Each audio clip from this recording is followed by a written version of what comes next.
It leads to the Bronx tonight. Coming from the suburbs, coming from the city, or you just hoofing it to the ballpark. Met fans, Yankee fans, walking together into the big ballpark in the Bronx.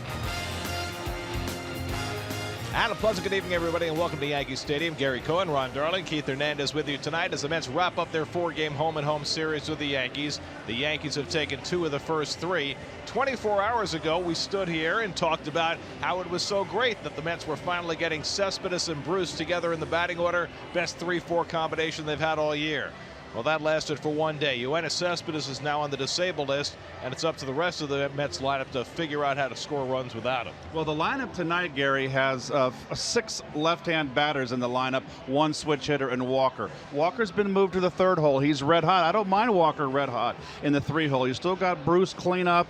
You got Loney, who's a left-hand hitter that has been doing well. Conforto's the guy that's got to hit. I really feel that this lineup right here against right-handed pitching can tread water until Cespedes comes back. What leaves the Mets vulnerable right now is they have an overload of left-hand hitters, and it leaves them vulnerable to the left-hand pitchers. I'm a little concerned about that. Mets have scored 5 or more runs, 4 straight games. First time they've done that since April. And Bartolo Colon takes the mound. Bart pitched on 3 days rest last time out. He'll be on normal rest tonight. Well, the normal rest should do him well. When you look at Bartolo's year in his 9 wins, his ERA is under 2. The rest of his starts, his ERA is over 5. So it's really been kind of a hit or miss year for Colon, mostly hit. And for the Yankees, it's the puzzling right-hander Nathan Eovaldi. Boy, to have his arm. Boy, I'd like to have his arm. 95+ miles an hour in his fastball. He's never really gotten a good breaking ball to go with that. Goes split finger, and now he's got a little cutter that he's throwing. Seems to be more effective of late. Gorgeous night in the Bronx tonight as the Mets go for the split of the 4-game home-and-home series. It's the Mets and the Yankees, all the action coming your way on SNY.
Mets baseball on SNY is brought to you by Empire City Casino, Manhattan's closest casino. Game on. by Cure Auto. 25 years of saving you money. Cure Auto Insurance. Drive well.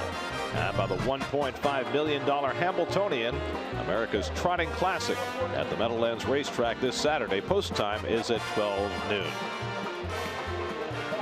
Get to Citi Field Saturday, August 13th to watch the Mets take on the Padres at 7:10. Plus, stay after the game as Styx performs as part of the Mets post-game concert series presented by Budweiser. Admission to the concert is included in the price of the game ticket. For tickets, visit Mets.com/concerts. Greater coverage of baseball brought to you by T-Mobile. Those are the Met position players who are on the disabled list with the addition of Yoenis Cespedes today. 15 All-Star selections among that septet. And the Mets missed them all. Final game of the season between the Mets and the Yankees. Mets going for a split of the series. First pitch is coming right up.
Some of the images of Subway Series 2016. Yankees won on Monday night in extra innings. The Mets blew them out Tuesday night at Citi Field. Last night the Yankees outscored the Mets.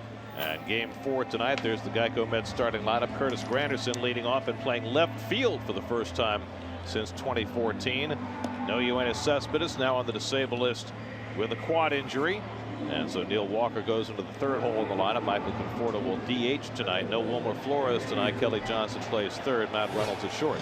Well, like a lot of the starting pitchers for the Yankees this year, Nathan Eovaldi was sent to the bullpen for a while when he returned on July 19th. He's been 2-1 in those starts with a 3 ERA. The Yankees in his 19 starts are 10-9. Those are the Toyota numbers, guys. Curtis Granderson leads off. Led off the game with a home run last night. And the first pitch of this game, a fastball in for a strike. Curtis has 2 home runs in 8 career at-bats against Eovaldi, the former Dodger and Marlin. Mets saw him quite a bit in a Miami uniform. Granderson fouls back the fastball, and it's quickly 0-2. Eovaldi 8 career starts against the Mets, 1-3, 4.98, and he hasn't beaten them in 5 years. Some of those numbers come from his time with the Miami Marlins. Eovaldi now 26 years old. Grew up in Alvin, Texas, same town that produced Nolan Ryan, whom Eovaldi finally got to meet last year for the first time. That's a split finger there, guys. Good fastball, cheddar, 95 plus, split finger, cutter, slider if he has a good one, could have a big game. That's been his issue, Ron, is his secondary pitches, his breaking stuff. Very erratic. He's got a great arm. There's been a million great arms passed through the major leagues. You don't have the secondary stuff, it's very difficult to win. On the ground right at the second baseman. Castro makes the play on Granderson for the first out of the night.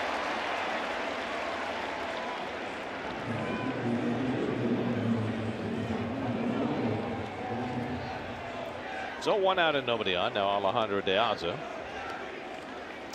The defense for the New York Yankees brought to you by Coors Light. Got Aaron Hicks. This is his second start in the series in right field. Had one start in left. And we'll get to the infield.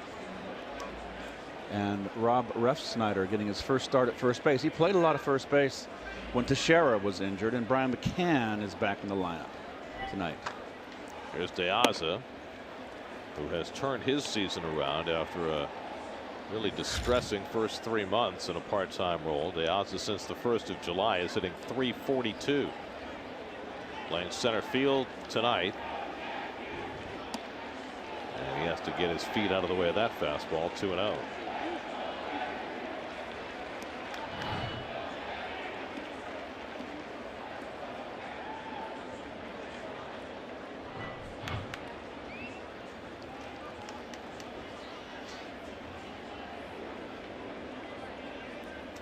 From Eovaldi, and De Aza grinds himself into the ground as he fouls it off. 2-1. Interesting how Eovaldi follows through, Ron. He gets that leg comes over after he delivers the ball. Well, kind of winds up towards that first base side of the line. Did that come off his knee again? Oh, it's that shin that hurts. Well, he had that just a couple of days ago. He needs to put some greaves on.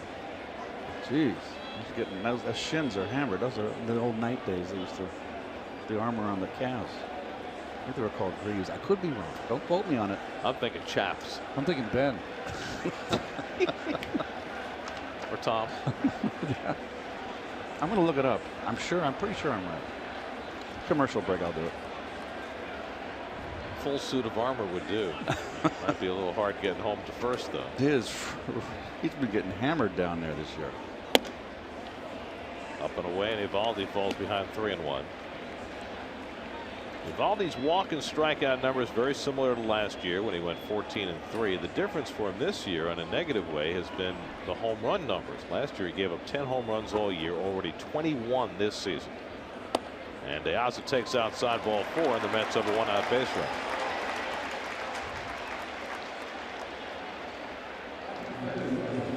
How's Eovaldi's walks and his pitch numbers, Ron? Not 38 to 116 and 2/3. It's not that bad, is it? It's not that bad. It's not good though, and it's especially not good in today's game. 2.9 walks per 9, and the surprising part for a guy who throws so hard, 7.1 strikeouts per 9. You'd think it would be much higher for a guy who averages over 97 miles an hour on his fastball. Here's Neil Walker, who's just raging hot right now. 4-hit game last night, including his 18th home run of the year. Over the last 8 games now, Walker is 17 for 33. That's a .515 clip. Raised his average almost 25 points over that span.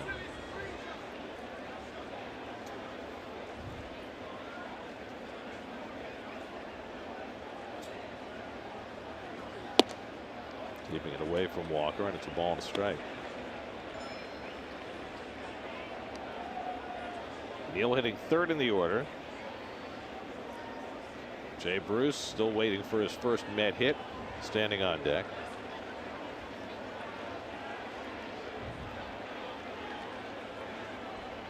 Eovaldi very hard to run against. And that's really always been the case. He just shuts down the running game. Well, he's got a good move. He works on it. He was working on it yesterday out in the outfield.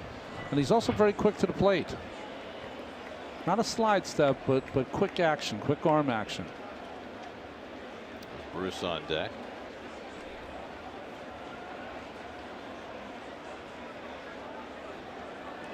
There's that move. The move yesterday, I was watching him use it and work on it out in right field. He was thrown up against the W.B. Mason sign. That was all I could think of. Couldn't find a friend. I mean, to play catch with.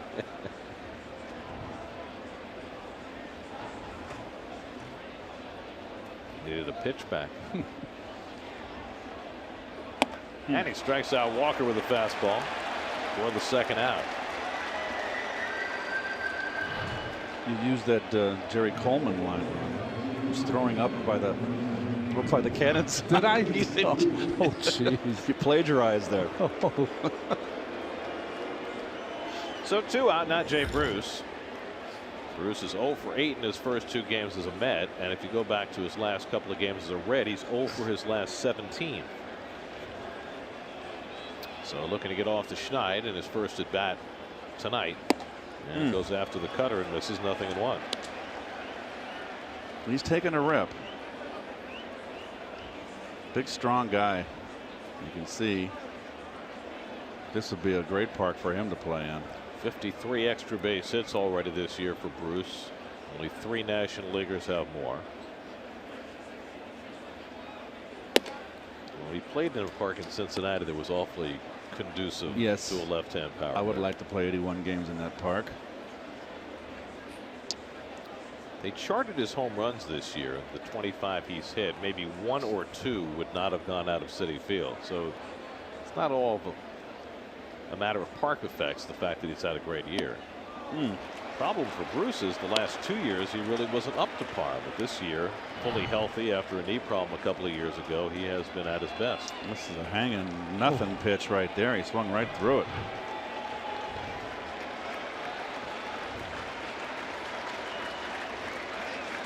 De Aza at first with 2 down. 1-2 from Eovaldi. And it's lined to center field. Coming on hard is Ellsbury to slide and make the catch. Side retired.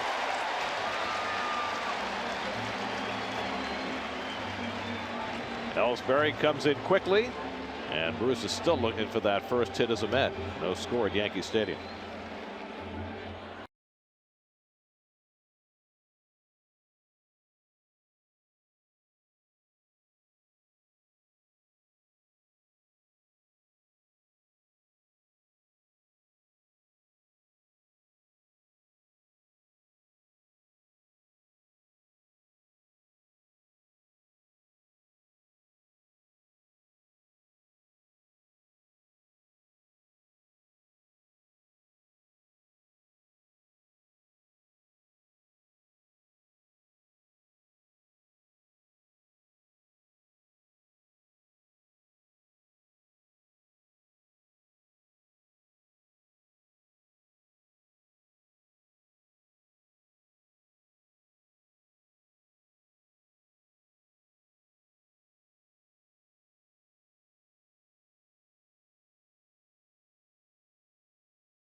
Check out the Yankees starting lineup for tonight, brought to you by Hyundai. No Alex Rodriguez, despite his great career numbers against Bartolo Colon. DH goes to Gary Sanchez for the 2nd straight night. He got his first big league hit in last night's game. Brian McCann back in there, so is Brett Gardner after they sat last night. Gardner leads off against Colon and takes a strike. Well, Bartolo going for his 228th win, 17 starts against the New York Yankees in his career with various teams, 5 wins. He's only faced the Yankees once as a Met, and he got no decision in that game. A game he didn't pitch very well here in May of 2014. Gardner 2 for 8 in this series. He's in a Yankee uniform, went 8-10 in 26 starts. His 2011 his only year as a Yankee. Seemed like Gardner's last start. Remember that first at bat, the men on base with the reflection off of the building windows really discombobulated Gardner, who struck out that at bat, and he had a 0 for 4 game and a sombrero to boot.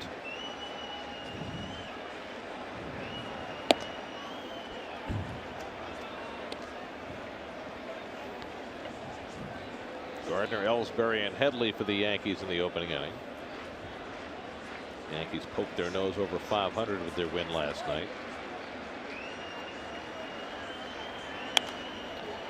You know, we're so close here, and the look is so good behind the plate that you can almost see the movement on Bartolo's pitches from our venue.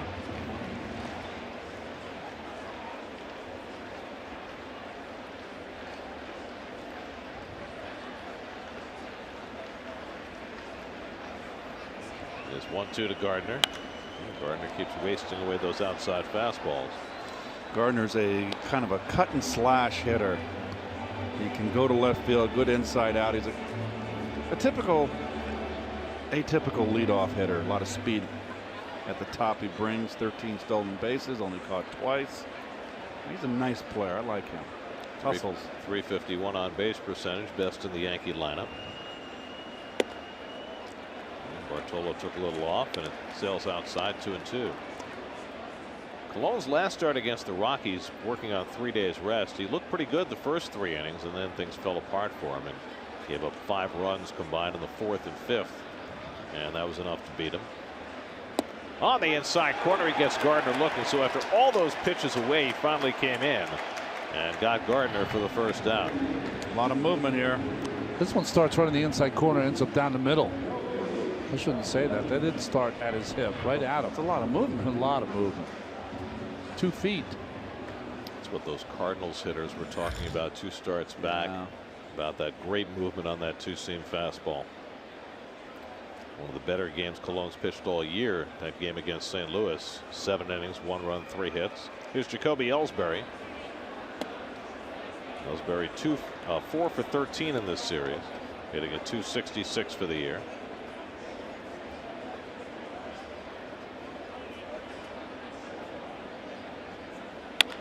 Ground ball. Walker on the backhand. And he throws out Ellsbury, 2 out. Ball hit sharply, but it came up nicely for Neal on the backhand side. The Mets defense. Brought to you by Lexus. Curtis Granderson, lo and behold, first start in left field, and how ironic. You could carry with Curtis's arm in right field here in this ballpark. Left field's bigger. He's in left field. And of course, Matt Reynolds, we saw a little bit of the defense shaken up a little bit there last night with Flores at shortstop. Reynolds gives a stronger defense at that position. Sandy Alderson had a lot to say today, and one of the things that he said was that he doesn't really care quite as much about who plays center field as most observers do, which I thought was an interesting comment. Mets have their only real natural center fielder playing out there tonight. That's De Aza. I have no issue with De Aza in center field at all. The question is, how do you get everybody else in? Slap to the left side. And Matt Reynolds throws out Chase Headley, and Colon's got himself a 1-2-3 inning to start his night. No score after 1.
Follow Mets baseball live with the MLB.com at Bat app, which includes game day, live game video highlights, StatCast, news, and more.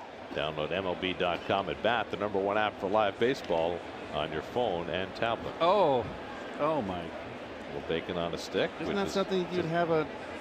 It's a City Field delicacy, which has made its way to the Bronx. Don't you want that in the morning? I don't know. There's never a bad time for bacon. Serious? Serious. You like bacon?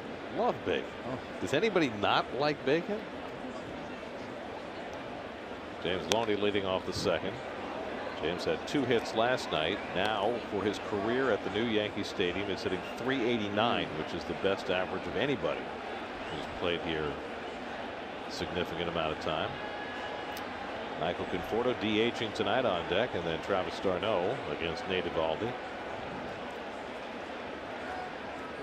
And Loney smacks one toward left center, but Gardner gets over there. 1 out.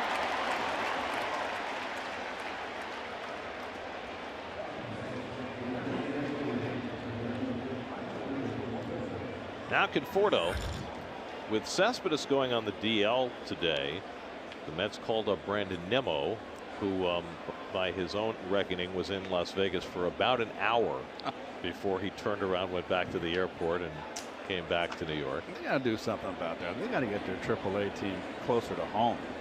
It used to be beautiful at Tidewater. That's hit hard and snagged by Ref Snyder. 2 out.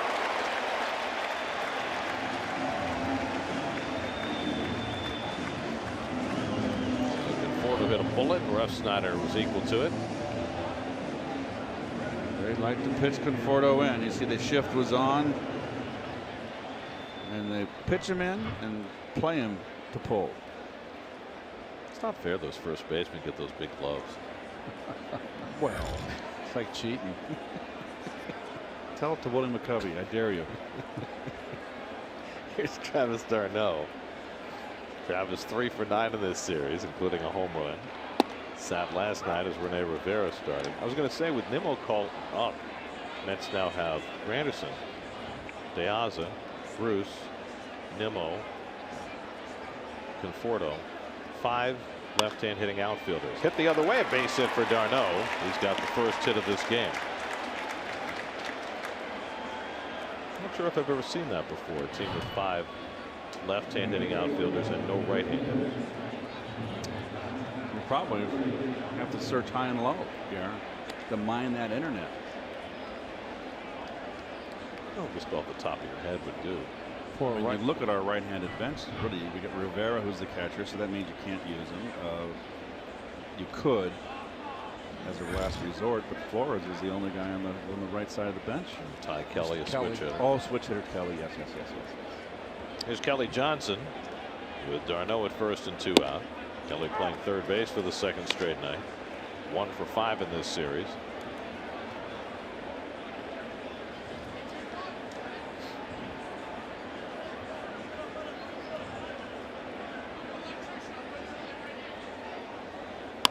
And he yanks that one just foul. And stopped by the ball boy. 0-2. There's a lot of bullets in this inning for Eovaldi to have 2 outs. Eovaldi's slider is, I remember him from Miami. It's the same Eovaldi out here, and it's just a flat slider, Ron. And you know, if you don't put it on the corner and locate it, you don't locate it on the corners because it's flat. You're going to get hurt.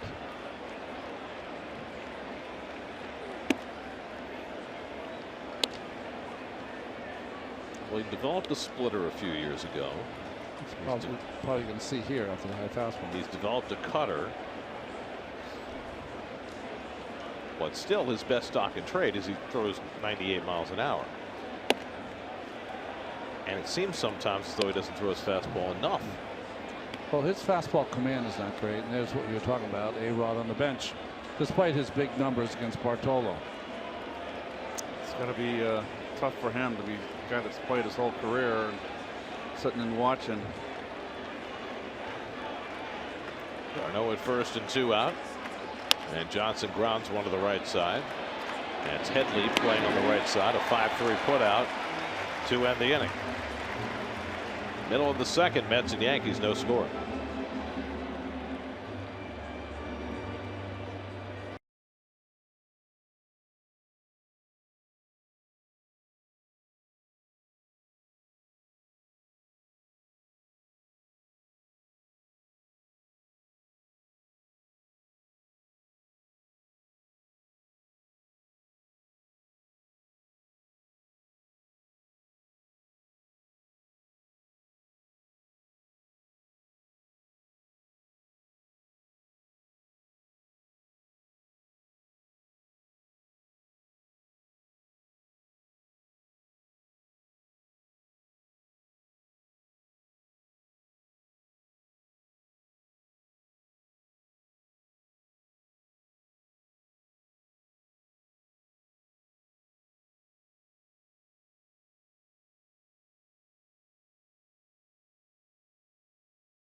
Bartolo Colon faces the Yankees in the bottom of the second after working a 1-2-3 first. Brian McCann leads off. McCann 2 for 8 in the series, sat last night, takes a strike from Colon. McCann, a 7-time All-Star. Third year with the Yankees. He's hit under 240 each of the 3 years. Very interesting ballpark for McCann, right? Because it's perfectly suited to his home run swing with the short right field. But with the advent of shifting in the game, he may be affected more than any other player due to the small size of right field and how deep they can play him in the shift. Like that. Oh, Walker can't snag it. And McCann this time was able to reach. Ball certainly that Walker appeared to be able to catch, but did not. Jumped too early. He jumped way too early, and that's the issue there. And I'm sure that he's a bit embarrassed here. He makes this play 99 out of 100 times. I mean, 999 out of 1,000 times. You see, he's way too early. He's got some hang time. Tried to pull a little Elgin Baylor there. Didn't work. Had it right in the middle of the glove. They're going to give McCann a base hit, but that could easily be an error on Walker. But it reinforces what I'm just saying. There's so little space for McCann to get a base hit because right field is so small and they play him so deep in the triangle shift that you can't even imagine how much that's taken off his batting average playing in this park. Although he got a credit for a base hit on that one. Here's Starlin Castro when he takes a strike. I think Walker takes any line drives off the bat in short right field in batting practice. I don't think so. So you're saying the timing, playing a ball 120 feet from home plate. It's definitely an issue. Castro with a half swing, one around. 0-2. Castro 2 for 10 in this series. D.J. Gregorius is on deck.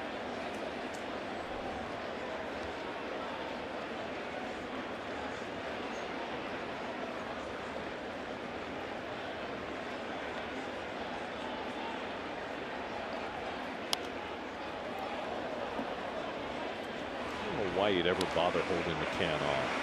Why wouldn't you just play a step behind him? You got a point there. Particularly against a left-hand hitter, I would play behind him. I mean, he never was a speed burner to begin with, and right now he's certainly, with his waning at the backside of his career, he's lost a lot of speed.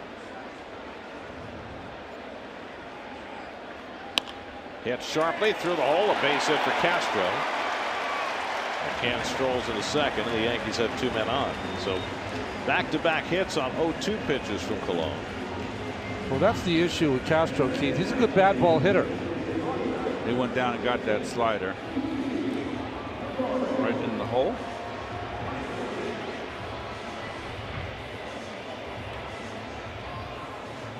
He doesn't walk. He's going to swing the bat, that's for sure. So now Gregorius has already driven in 5 runs in the first 3 games of this series. He's going to try to get Gregorius to roll over here for a double play. Tough guy to double up. Only 13 walks on the year. Another hacker.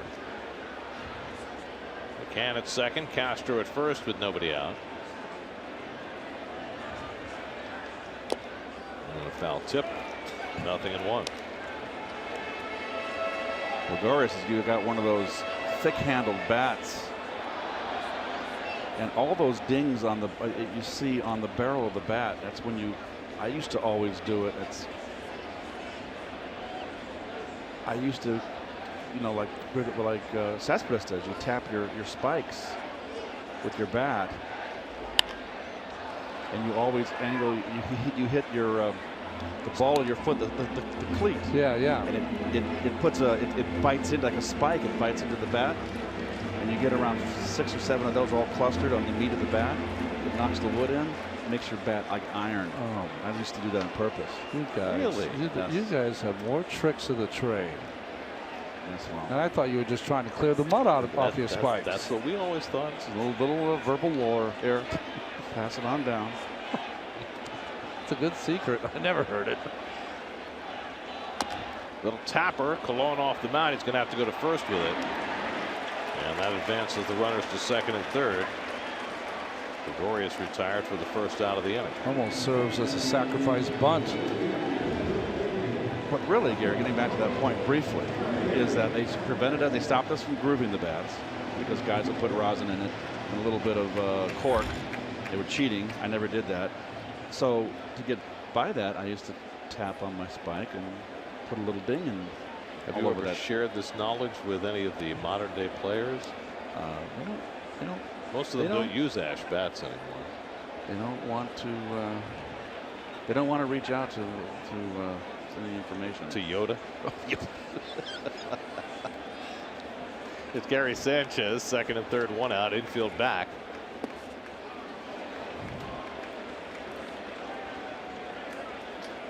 But these bats today are so hard. Look, I mean, you can just see that bat right there. Sanchez is swinging. It's just as hard as a rock. Well, it's not ash, right? Right. It's not maple it's not or some other. Yep, wood. it's not the white ash. I love that white ash.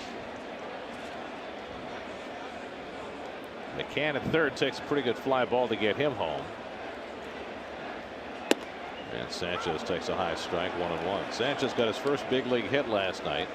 DHing for the second straight day because he has a bit of a bruised thumb. He's a catcher by trade. So when he's ready to catch, McCann will do some DHing. Rob Refsnyder's sitting 8th in the order. He's on deck.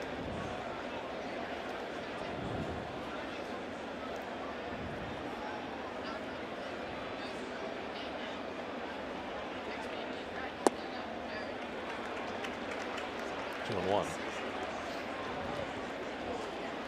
I always like Bart's demeanor on the mound. He's always thinking, okay, what do I got to do to make the adjustment to get my pitches to go where I want them? It's always like he's thinking. He is thinking.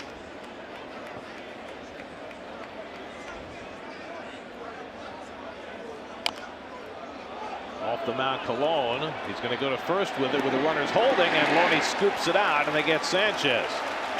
Well, McCann was just too slow to think about making a break for the plate.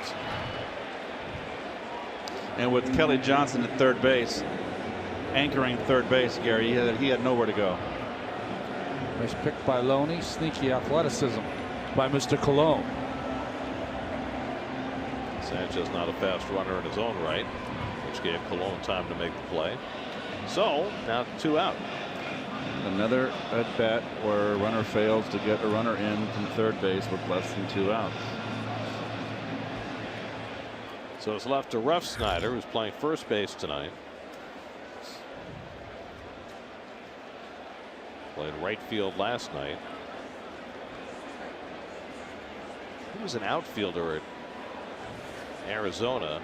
Became a second baseman in the minor leagues. Now he's become a jack of all trades for the Yankees. 2 for 6 in this series.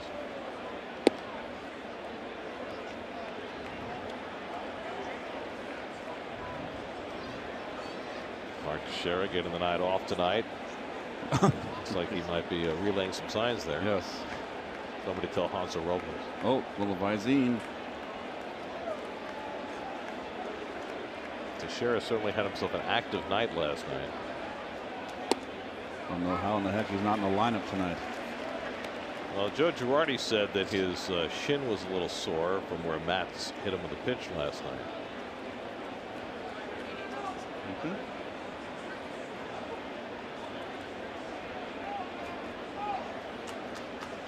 Stevens said he understood why Teixeira was upset, but I saw that. by Yes. no means was he trying to hit him. Very nicely said by Steve Matz.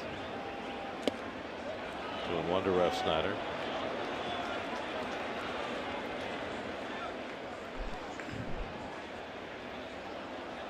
Ref Snyder swings the bat. Not a big guy. Doesn't have any much power, but he's a threat up there.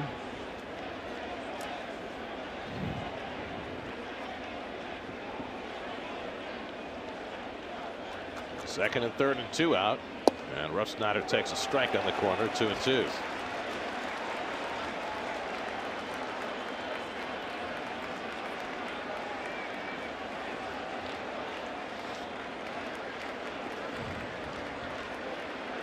Back-to-back base hits by McCann and Castro started the inning.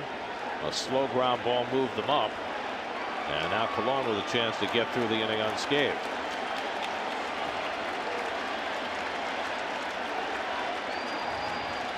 Two. Yep. Just away from count. Pulled a little tighten up on him. This I thought was a good pitch.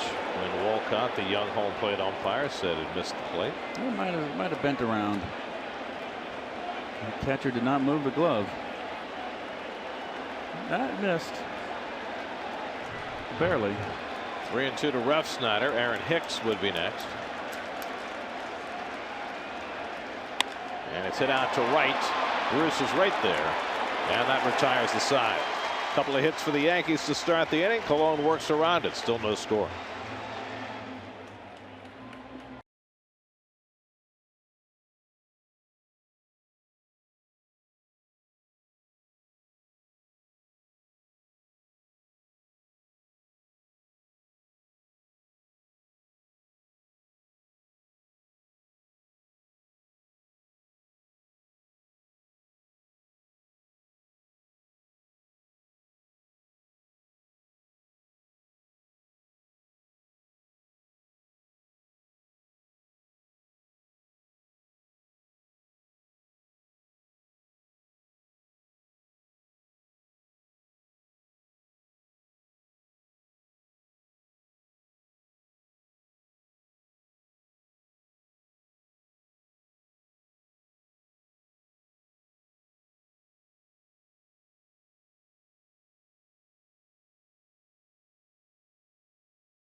First, Yoenis Cespedes' strained quad for the better part of a month. Last night, after these last 2 swings when he clearly was in some pain, Cespedes came out of the game, told Terry Collins that it was bothering him, and the Mets made the decision to ultimately put him on the disabled list after the game.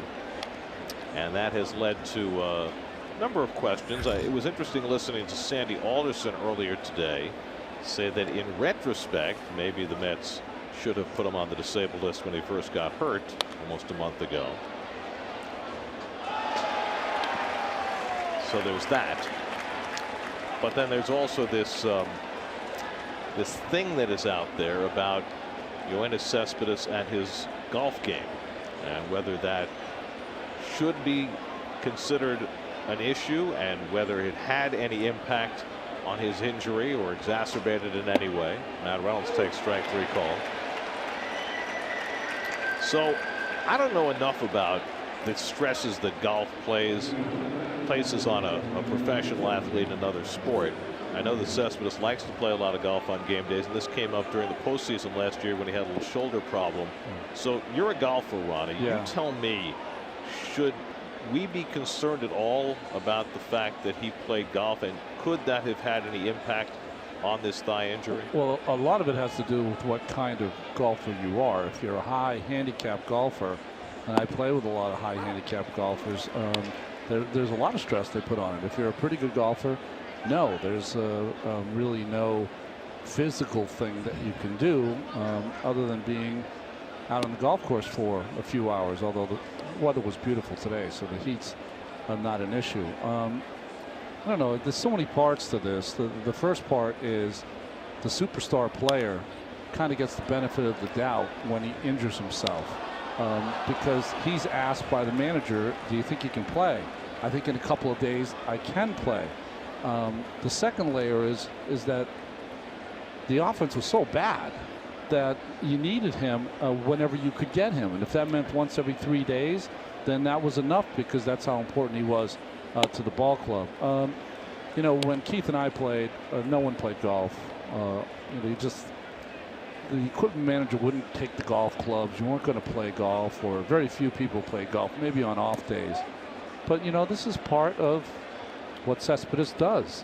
My issue is that, you know, what did Sandy say is bad optics, you know? Well, he said that the doctors said that there was no way that playing golf was going to hurt him or help him one way or another, but that he said it was bad optics. It looks bad that he's playing golf while he's hurt, and in fact, he said that he had talked to Cespedes' representatives about not having him play golf, as Granderson walks, not having him play golf for the time being while he's rehabbing. But isn't that funny? Does that sound funny to you? To me, it sounds funny that the general manager of the team that pays you to play has to talk to the representatives to talk to him to say he shouldn't play while he isn't while he's on the DL. What you could do, I mean, this is a fresh concept. Well, what you could do is that to all your players, if you're nursing an injury, you can't be on the golf course. Simple as that. If it means that much to you, right? Yeah, and I think you've got to think in terms of team too. Now Cespedes has really put his teams in trouble. Now, I mean, this is bad. Me personally, I grew up in an era where there was no golf allowed. I had managers that said no, there was no golf clubs allowed, and then I had managers that said, okay, the starting pitchers can golf because they play once every 5th day, and it was never anybody complained about that. Even the Atlanta Brave pitching staff, they played golf all year long. For me, I never wanted. Number one, I was a golfer. I would never play on a day of a game. I don't want to lose any energy in the morning playing a round of golf and then have to play that night. Maybe on an off day, okay. If I had a leg injury, a sprained ankle, any leg. Yeah, Ozzie hits one out to center, and Ellsbury has plenty of room. 2 out. I would not do anything to aggravate that injury. You want to stay off the leg and let it heal. And you know, another thing that's missed here is that whether he's walking the course, he's probably on a golf cart, but still, there's a fatigue issue that comes in too. When you get fatigued in your legs, that's when you become more susceptible to injury. So you know, I don't think he should. I feel he should have been told, hey, by the training staff or management, whatever. It always comes from management. Stay off the golf course until you're 100%, and don't say please.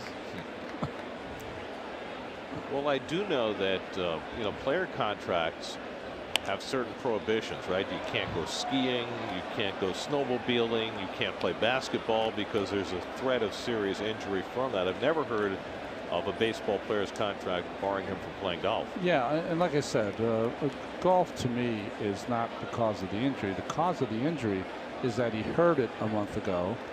Maybe he should have been put on the DL right away. Agreed. And let it heal. And while you are trying to mend any kind of injury, try to take care of yourself off the field and on the field so that somehow, some way you can get it to where you're playing every day. I think it's just poor judgment on both sides here, on Cespedes' side and on management's side. So what I hear both of you saying is that it's more than just bad optics. Yeah. That it's something that you shouldn't do because it could exacerbate the injury or make it more difficult to heal. Walker hits it out to center, and Ellsbury's there to grab it. You can do it, but it's not the right thing to do, especially when your team is barely over 500 trying to make the postseason. Well, now the Mets will have to go without Cespedes for at least the next 2 weeks.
Bottom of the third, Bartolo Colon had to work around traffic in the second inning. He'll face the number 9 hitter Aaron Hicks to lead off in the third. Hicks is 2 for 9 in this series, hitting 188 for the year. Switch hitter, better left-hand hitter than right. He's shown a quick bat inside in this series. What little I've seen of him, he's played in every game. Flies this one to shallow right center. De Aza started back, now comes on to get it. 1 pitch and 1 out. Here.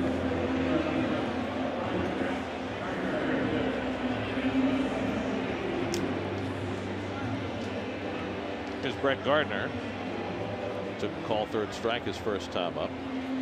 You okay over there, Keith? I scored the wrong side of the scorecard. I put the whole Yankee line the last half inning because we were talking this conversation. Well, that's right. Anytime we get on a serious topic, I know your score takes a beat. I get all flustered.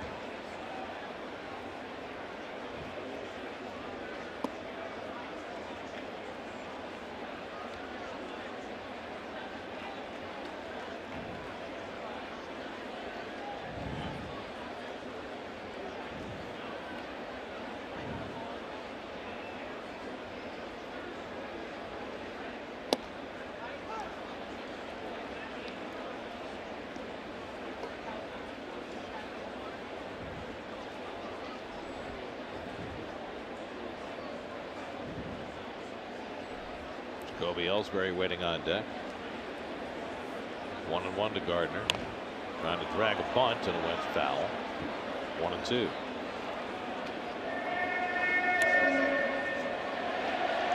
we were talking in the last half inning about Cespedes going on the disabled list, and I think it's important to note that whatever else is going on, that players who are working through injuries and trying to play through injuries spend a lot of time in the trainer's room, and you guys have been there. I haven't, but a lot of work goes on to try and keep those players on the field. Slap to shortstop, and Reynolds right in front of it, and that's the second out. Well, I tell you what we know about Cespedes is one thing. He wants to play every day, and he's played with aches and pains. He's a tough guy, and they kept him in the lineup, and they tried. The decision to try to make him work through it was because the offense was so bad and so anemic, and they could ill afford to have him out. And those are the judgments you got to make. And now here it comes when you get another player, and he gets the timing is right there, so it puts the spotlight right on it, and very glaring.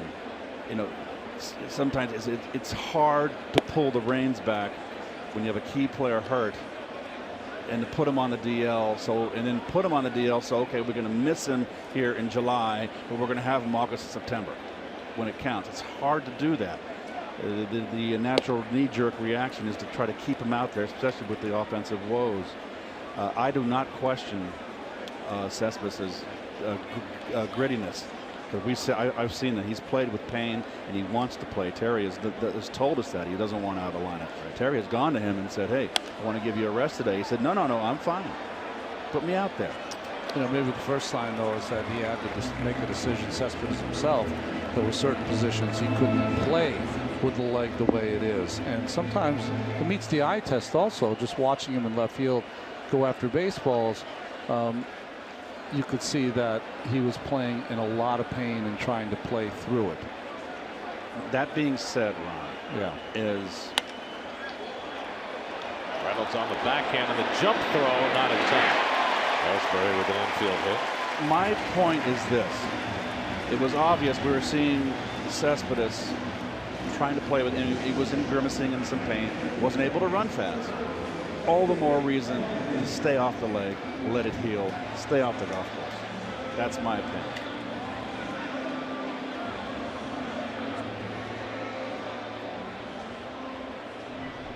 Reynolds trying the Jeter-esque play in Jeter's old home. It was.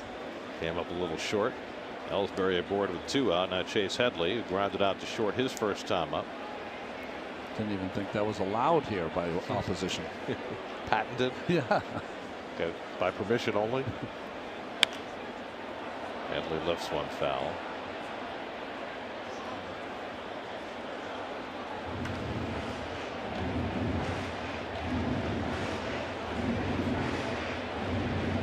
A lot of big shifting in this series. The Mets against this Yankee lineup, the left-handers. As you can see, we've seen this defensive setup forever here in the 4-game series, with Walker way out in right field at second base in the right of your screen. Johnson, the third baseman, flipped over to the right side. Long keeping an eye on Ellsbury, who's the Yankees' best base stealer, has 17 this year. Ball always does a great job controlling the running game.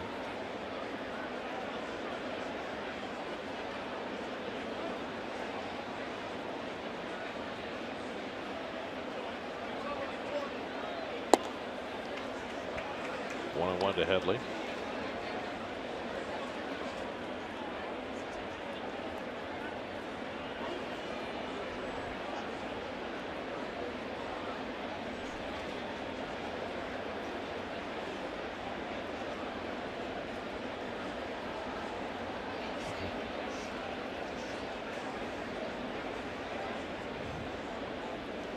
Headley 1 for 13 in this series, but the one hit was a big one last night, a 2-run double in the first inning against Steven Matz after the Mets had jumped out to an early lead. The off-speed pitch misses. 2-1.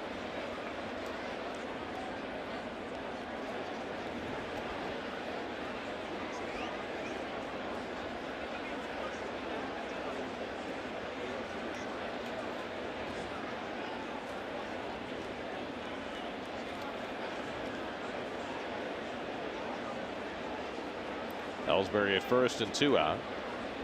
And Headley pops it up into shallow left center. Granderson's first chance out there. He puts it away to retire the side. An infield hit and one left. We go to the fourth at Yankee Stadium with no score.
Fourth inning, Jay Bruce leads off against Nathan Eovaldi and swings through the fastball. Bruce lined out to center field his first time up. Bruce, Loney, and Conforto, three left-hand hitters for Eovaldi in the fourth. And Bruce pops one foul, and it's 0-2. That's about just one hit, a two-out single by Travis d'Arnaud in the second. Eovaldi has walked two and struck out two. Bruce now 0 for 9 in the Mets uniform.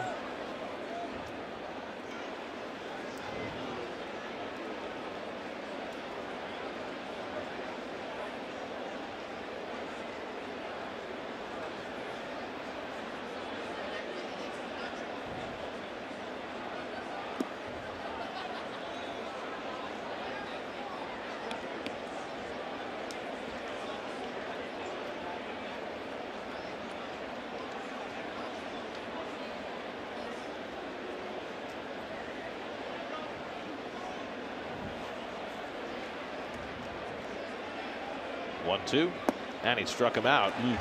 Eovaldi fans Bruce his third strikeout of the night. Well, we've talked about the UN assessment of situation. Terry Collins was asked about it, and quite honestly, this afternoon, when asked, he was in no mood. The golfing had nothing to do with this leg. His leg has been bothering him. Last night, it bothered him even more. We made a decision. It was time to put him on the DL. I don't care about perception. I deal with reality. And the reality is, he was okay to play last night. The reality is, he came up after his last at bat and said, my leg's bothering me again. It happened from, he got on base, he ran the bases. It didn't hurt him in the fourth inning. It didn't hurt him in the sixth inning. It hurt him in the ninth inning. That's reality. Okay, that's what we have to deal with. We can't worry about what happened at 12 in the afternoon. We got to worry about what happened at 10 o'clock last night. And that's when he hurt his leg. And that's what we have to worry about. Well, interesting words from Terry. I mean, we started this discussion because I play a little golf, and I played thousands and thousands of rounds of golf. I've never ever hurt anything, never heard of anyone I played with hurting anything.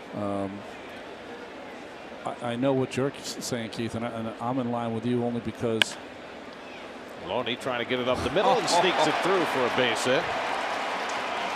So Loney continues to own the new Yankee Stadium. Now hitting over 390 in this ballpark. ground ball up the middle, and some of the reasons you get red hot in the place is that you just hit them where there ain't. That is right between the wickets. There's so many layers again to this. The training staff is working so hard to get someone back on the field. Is there a directive on what to do, what not to do to help heal the calf? Quad. Sorry, the quad. And I think there's also, and I don't know if this pertains to the Mets. I'm just talking about how it pertained when I played, and how it pertains to some players now. And that is, there's a different way of treating the superstar than it is treating someone else who's the 24th man. He's kind of left alone to do whatever he feels like doing. Slowly hit under Eovaldi's glove. The tag made by Headley, and the throw not in time. So Loney is out. Headley made the tag. Took a little too long, though, to get the ball to first. Well, you had a chance to knock. Was that Headley over there on the other side? Had a chance to knock him into the next county. That's how I broke my kneecap. With little old, what was that name? The Dodger second. Dave Anderson. Dave Anderson. 160-pound Dave Anderson. You know that nobody knocks down the infielder on that play anymore. I understand. Since Albert Bell decked Fernando Vina, which has got to be what, 15 years ago? Oh, at least 20 years ago. And that was really. And everybody was up in arms because Albert was such a big guy and Vina was such a little guy. And that pretty much took that play out of the playbook. But there's no ruling. There's no ruling. So you can do it. You know how that play happened, right? Is that the same play happened 2 innings earlier, and Albert ran around Vina, kept to the bench, and Mike Hargrove ran him. I mean, just was all over him, in his face, saying, "How can you not run over Vina?" And it happened again, and that's when he ran him over. Yep.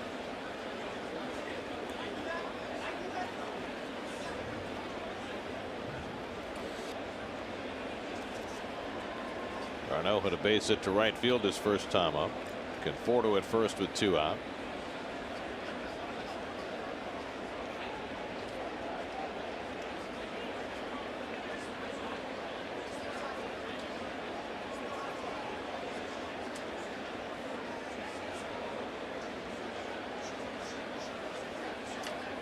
And Arno smacks one out to center, chasing Ellsbury back, and he gets there to end the inning.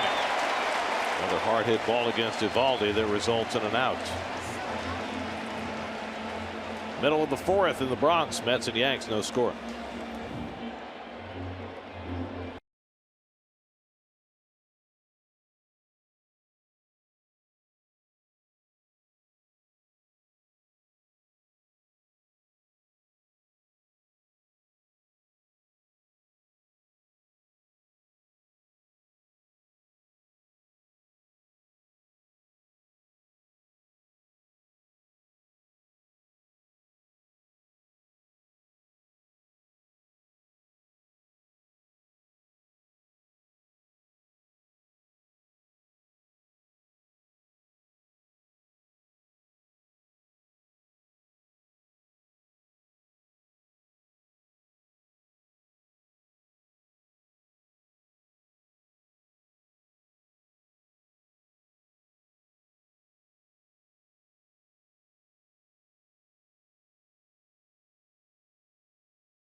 2017 Audi A4 in your tri-state Audi dealers.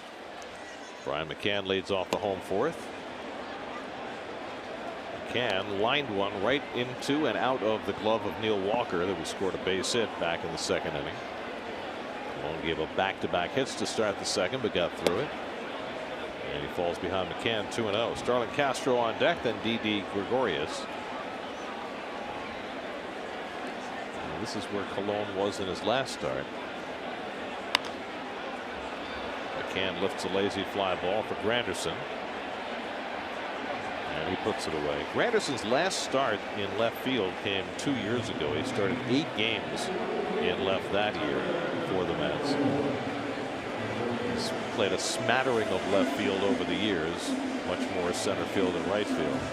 But it would seem at this point in his career, and now with Cespedes out, it makes perfect sense for Granderson to play as much left field as possible. You see the breakdown of his games by position. So it's unfamiliar to him, but you know, when you think about his skills at this point in his career, he really profiles as a left fielder. Here's Castro, and he takes a strike. You want your strongest arm in right field, and right now with Lagares and Cespedes out, Jay Bruce is that strong arm in right field. 0-2 to Castro.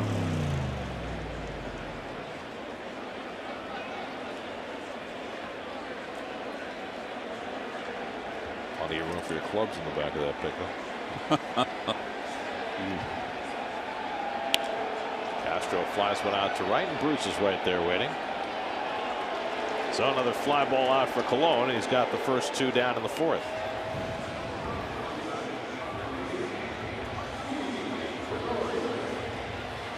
Take advantage of a special Jay Bruce $19 off ticket offer in select seating areas during the Mets' next homestand, August 9th through the 14th against the Diamondbacks and Padres. That includes the Styx postgame concert on Saturday, August 13th. Redeem this special offer by going to Mets.com/Bruce.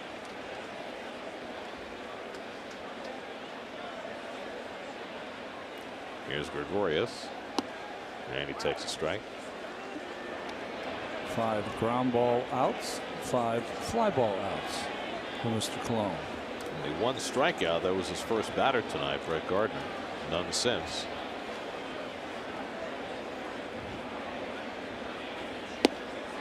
On the inside edge, 0-2.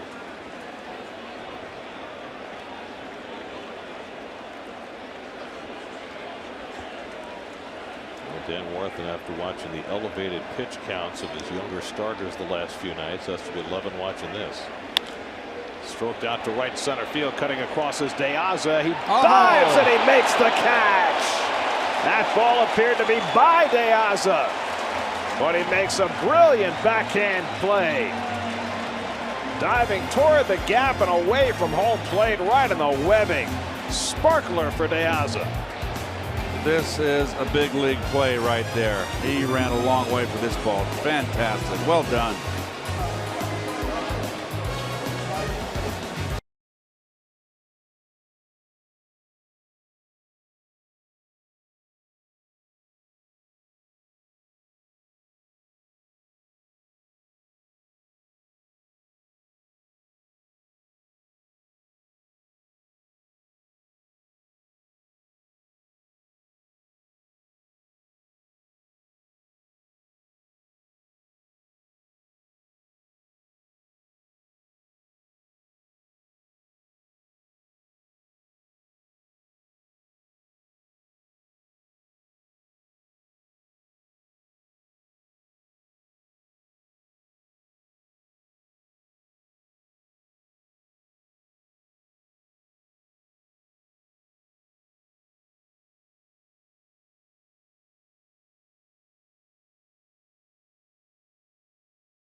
Kelly Johnson leads off the 5th, and he hooks one down the right field line toward the stands. It's out of here!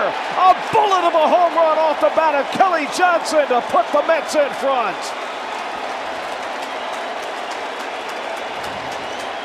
5th home run of the year for Johnson. It never got more than about 10 feet off the ground into the front row of the short porch in right field.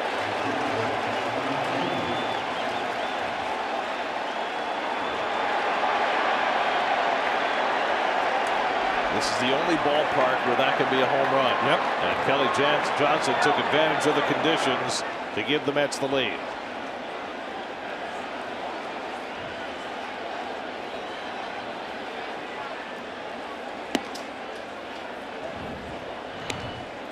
Well, here's the pitch inside.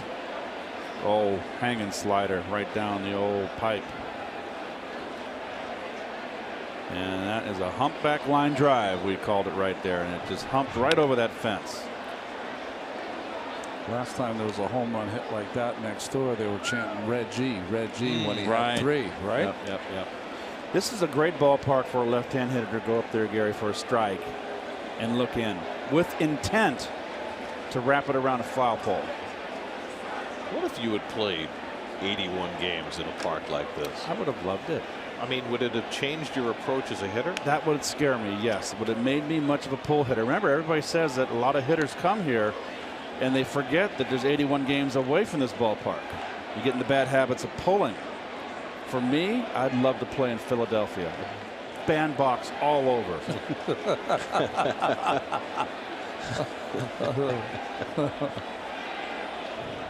Went to Matt Reynolds, who took a call third strike his first time up.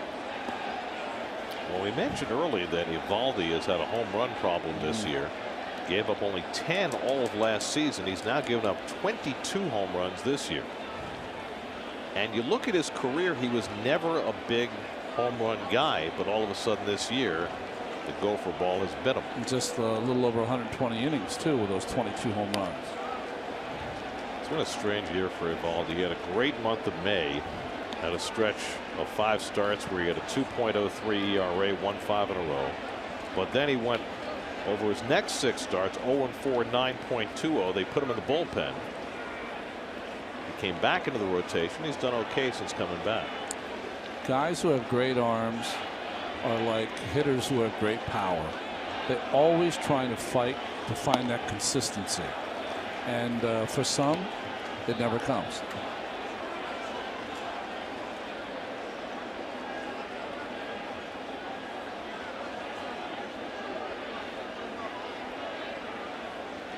To Reynolds, and it's away, full count. 5th inning brought to you by your Tri-State Ford dealers, who invite you to test drive a new Ford. You'll discover why Ford is the total package. 8th pitch of the at bat coming from Eovaldi to Reynolds after the Johnson home run, and Matt chops one foul. By the way, for the record, Keith played 1 game at the old Yankee Stadium. Yes, I did. That was 1990, first game for the Indians. That's right, and I was all dinged up. I should have had greaves on. Back to the greaves. A second mention of the medieval greaves. I had the torn calf. Well, you went 1 for 4 that day. I so stunk. Reynolds lets one foul out of play. I mean, could you have seen yourself being a 30 home run guy playing here? No, I would have. Gary, the temptation to pull here, it's just the way my brain is wired, the way I was taught how to hit. I don't think this would have been great, but I just think there's other parks that would have been good for me. I think Chicago, Wrigley Field would have been good for me. And I was a gap-to-gap hitter. Give me a small gap, right? Like Philly, Cincinnati. There's a million of them in the league now. Those doubles off the wall or one hop off the wall, they're home runs today. Long turn to bat here for Reynolds. 10 pitches in and still going. You know, we mentioned about the power pitcher. On the developmental side, sometimes they never learn how to pitch when they're younger because they spend their entire childhood just burying people because they throw so hard. Pitch number 11 to Reynolds, and he strikes him out. Got him with a cutter. 4th strikeout for Eovaldi. 1 out in the top of the 5th. Let's check out a Verizon trivia question for tonight. Who was the only Mets pitcher to record a victory in the 2000 World Series? That's won Game 3 of that series. Lost the first 2 at Yankee Stadium. Won Game 3.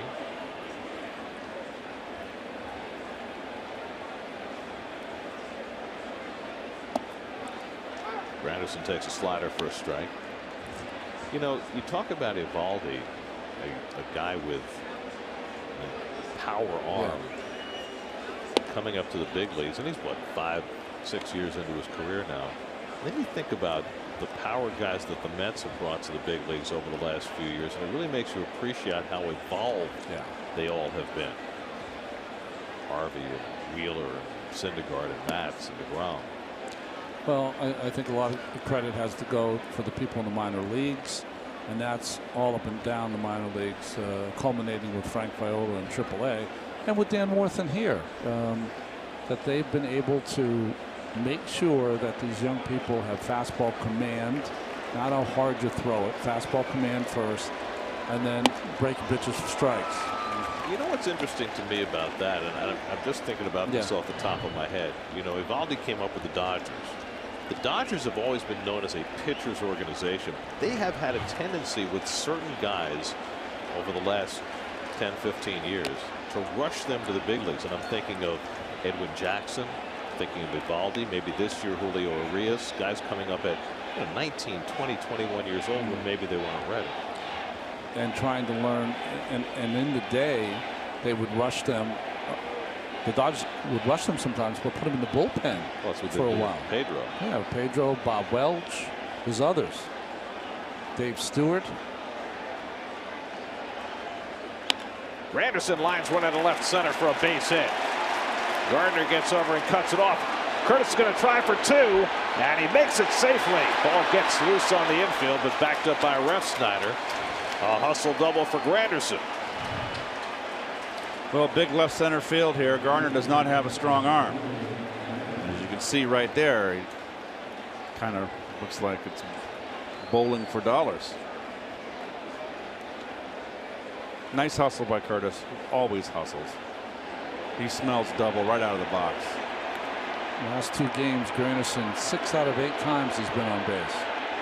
Last night a home run and 3 walks, a walk and a double tonight. So a couple of extra base hits in the inning. Johnson the leadoff home run. Now Granderson a 1-out double.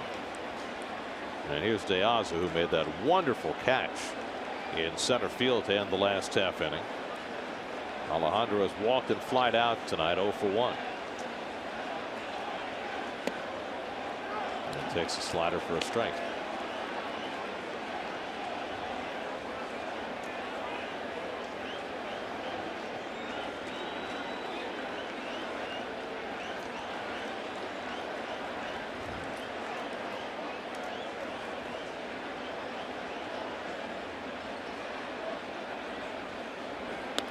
Check swing back to Eovaldi. He's going to go behind Granderson, and he gets back safely, and De Aza is safe at first.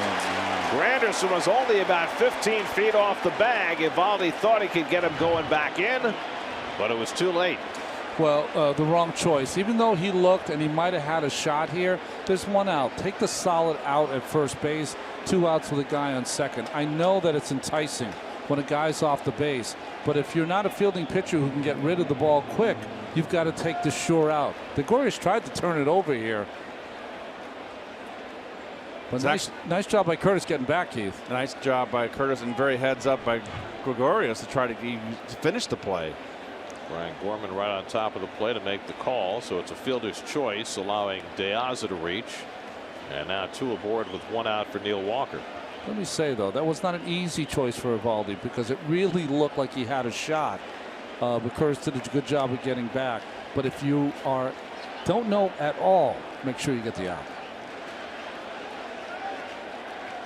Walker has struck out and flied out 0 for 2. Mets with a 1-0 lead in the 5th and looking for more now. And Walker yanks 1 foul.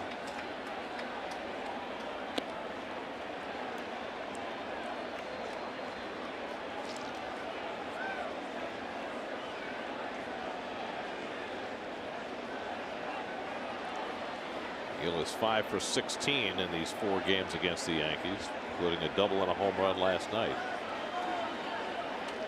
Anderson at second, De Aza at first. About as good speed as the Mets can present these days on the bases. Gregorius playing right near the bag, so Curtis can't get far away. And Walker goes after the high one. 0-2.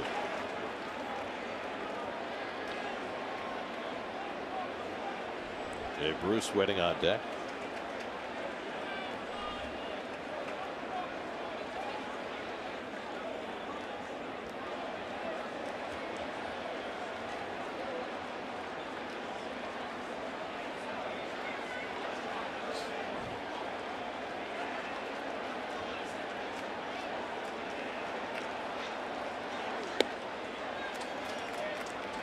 To Neal. 98 from Evaldi. That's where he's topped out tonight. It's always Ronnie and I always make the comment, and I just never like an 0-2 waste pitch away. Just don't like it. It's a waste pitch. It's a waste. Isn't that why they call it a waste pitch? But a waste pitch, it's a waste of time. It's a poor choice of words. Bounce down toward first, a foul ball. Sunday on Mets Insider followed the incredible story of a Mets legend with an inside look at Mike Piazza's road to the Hall of Fame on Mets Insider, presented by W.B. Mason, Sunday at 4:30, only on SNY. That'll be right after Keith and Gary Apple get done with the series finale in Detroit. It's a day game on Sunday. I'm actually looking forward to, my favorite hitters in Detroit. Miguel Cabrera. Well, that whole lineup is just. I'm looking forward to watching. They're a hot team. Victor Martinez and Nick Castellanos and Miguel Cabrera and Cameron Maben's been swinging the bat great.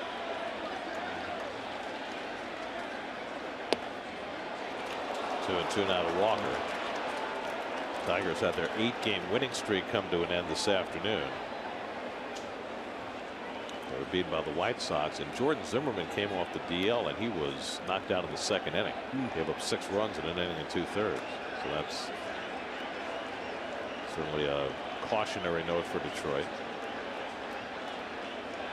2-2 to Walker, and he pops it up. Shallow right. On comes Hicks, and that's the 2nd out.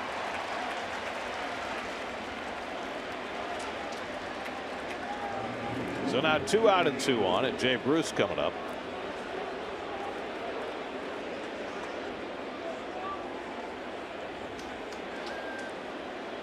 Bruce tonight is lined to center field and struck out 0 for 2. Now 0 for 10 in a Mets uniform. And going back to his last couple of games in Cincinnati, 0 for his last 19. Do you remember how you started with the Mets? Do you have any idea, like your first 20 at bats? Oh gosh, no. Does he look a little tight to you, or do you think he's just? Well, you said he came here. He's got like an 0 for 20 going, right? He came here and probably in a slump.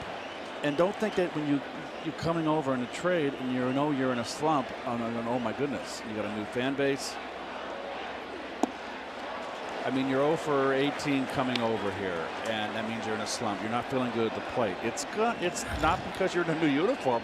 All of a sudden, it's like reshuffle the deck.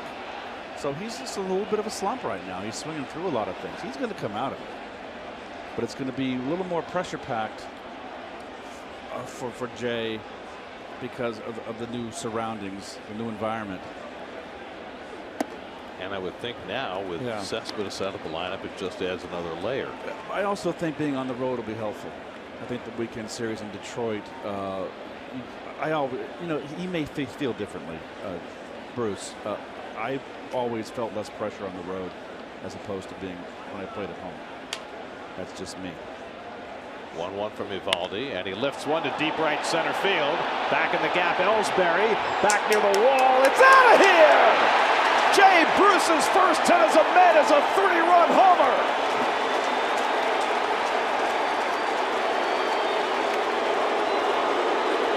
That's the way to break a slump. Listen to the Mets fans in the crowd. Well, I can just see the new channel be Bruce, Bruce, Bruce sound like a boo. Sounds like a Springsteen concert. Number 26 for Bruce. His first is a Met, and it's a big one. It gives the Mets a 4-0 lead. You know, look at it, he's fired up.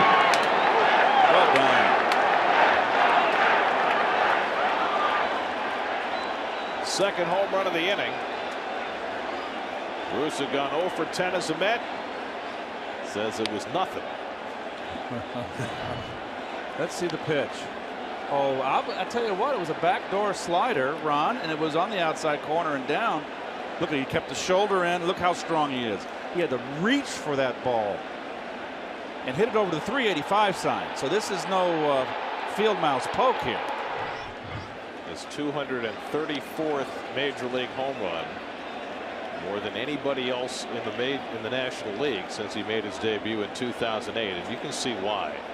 That's some serious power there. It's easy to say now, but if Valdi had taken the out at first base, he would not have had to face Bruce. Little mistakes. Yep. Beat you.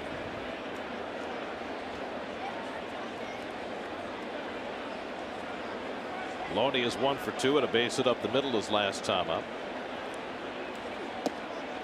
Well, 2 home runs in the inning. They could not have been more differently struck. Keith, by the way, in your first 5 games for the Mets, do you want to hear it? Yeah. 9 for 19 with a bomb and 4 ribbies. The bomb was off John Stupa. That's Shea. What did he throw in? Oh, sinker. Left it up over the middle. Loney breaks his bat and flares one.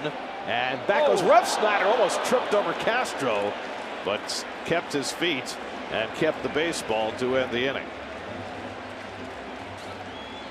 Big inning for the Mets. Home runs from Kelly Johnson and Jay Bruce, and the Mets lead it 4-0. Earlier today, Steve Gelb's got a chance to catch up with Neil Walker on his drive over to Yankee Stadium. Let's take a look. Brought to you by Tri-State Ford.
No scoring until the 5th when Kelly Johnson hit a line drive home run, and Jay Bruce's first hit as a Met, a 3-run homer against Nathan Eovaldi to put the Mets up 4-0. Bartolo Colon goes about protecting that lead, gets it like a curveball in for a strike. I don't think I've seen that pitch all year. Calls it a spin ball. Just spun it up there. Gary Sanchez leading off in the home 5th. Takes a strike, 0-2. Sanchez hit a comebacker his first time up.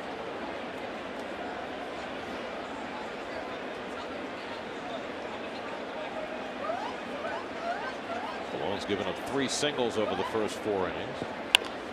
And a chopper for Reynolds. Nice easy hop. 1 out. Well, this series began Monday in Queens. Resumed last night in the Bronx. Did you know that Queens was named for Catherine of Braganza?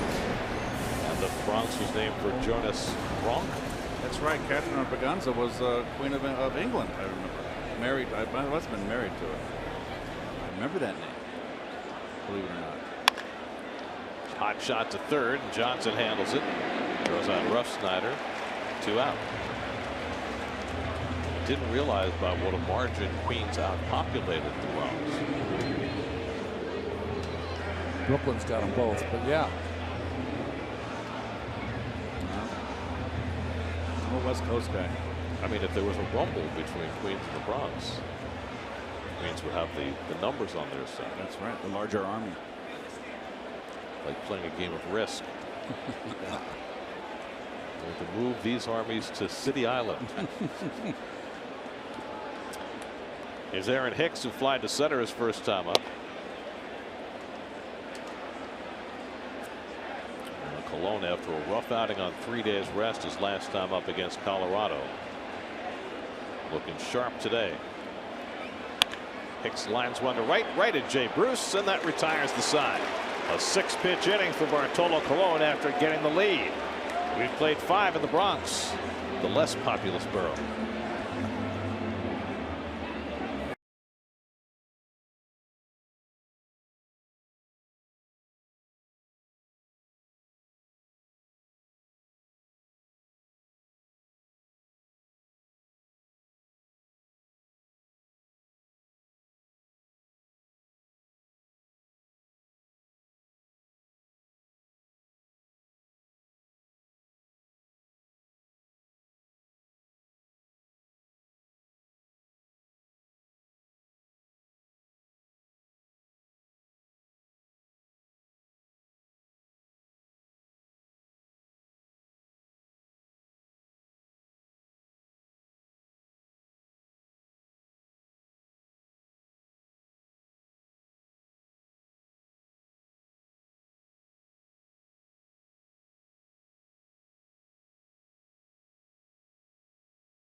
Sixth inning, Michael Conforto leads off and takes a strike from Nathan Eovaldi.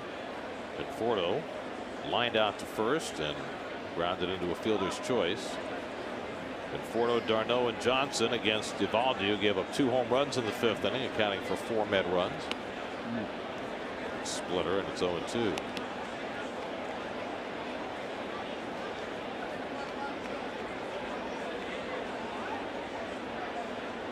Conforto DHing tonight.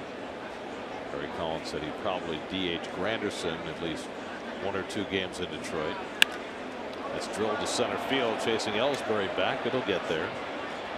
1 out. Tomorrow night, Mets move on to Comerica Park in Detroit for the first of 3 with the Tigers. Coverage begins at 6 o'clock tomorrow night. Deep Friday Night Baseball on SNY. Great pitching matchup tomorrow night. Noah Syndergaard against a red-hot Justin Verlander. He has really kicked his season in gear. Logan Verrett against Matt Boyd Saturday. Jacob deGrom and Anibal Sanchez on Sunday afternoon. For more on the Tigers, let's check in with Steve Gelb. Steve? You guys were talking about a little bit before the breaker earlier in the game. The Tigers scorching hot since the All-Star break. Had an 8-game win streak cut off today, but they've closed to within 3 games of the Indians in the AL Central. And there's a few reasons why. Getting a little bit healthy. JD Martinez came back last night. There's also Justin Upton finally starting to turn the corner. He's hitting almost 300 since the All-Star break with 4 home runs, hit just 235 the first half of the season. But of course the Tigers go as Miguel Cabrera goes. Incredible second half start to the second half, I should say. 382 batting average since the All-Star break with 7 home runs already. I'll say J.D. Martinez came back last night. First at bat, coming back from a fractured elbow, hits a pinch hit home run 435 feet to win the game. 2-1 to Darno. Well, I'm looking forward to watching Miguel Cabrera hit. You know, I was high on him early in his career when he was with the Marlins. Just a tremendous hitter. And if he's red hot, Met pitchers are going to have to be very cuidado, very careful. That pinch hit home run, by the way. Sorry, Gary. Pinch hit home run, by the way, was off Chris Sale, too. How about that? Yep. Sale pitched a great game to that point. Ball strike to Darno, 2-2. It's interesting. The Mets are going to miss the pitchers with whom they're most familiar, right? Michael Fulmer pitched last night, pitched very well, but they won't see him. He was traded for Cespedes. They won't see Jordan Zimmerman, who pitched today. They won't see Mike Pelfrey, who's on the disabled list with a back injury. Darno strikes out, 5th strikeout. But they will see a former Met on the mound at some point in the series, and that's Francisco Rodriguez, who last night got his 30th save and pitched in his 900th career game. Only the 24th pitcher all time to pitch in 900 games. He's had a terrific year. The rest of that Tiger bullpen is not good, but K-Rod's been outstanding. Kelly Johnson got the scoring started tonight with a line drive home run into the first row and right.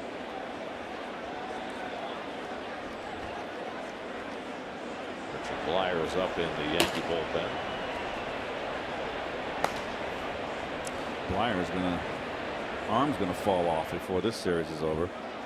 I was gonna say another term, but it was inappropriate.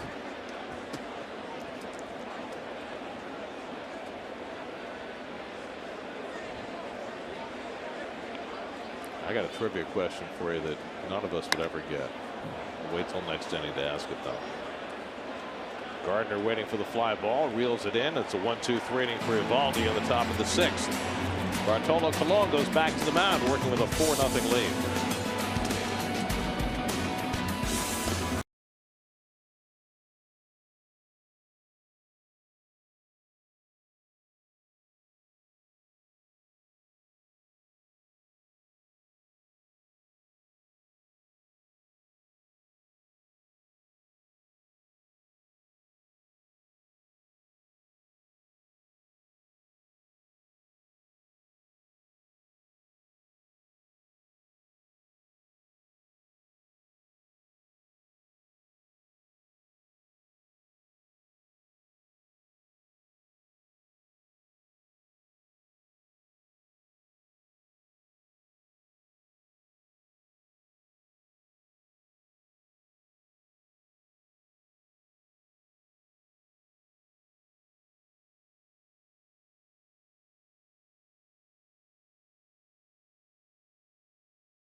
Jets Nation, will Gang Green carry 4 quarterbacks, or is a roster spot already in jeopardy? Plus, with position battles heating up, which players are grabbing the coaching staff's attention on Jets Nation Inside Camp?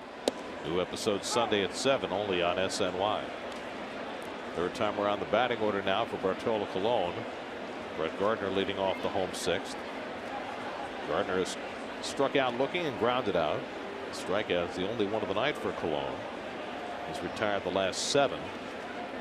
And Gardner hits it sharply, but a righted Walker down to a knee. Makes the play, 1 out. Let's check in with the studio. Eamon McEnany has a game break brought to you by your local Honda dealers.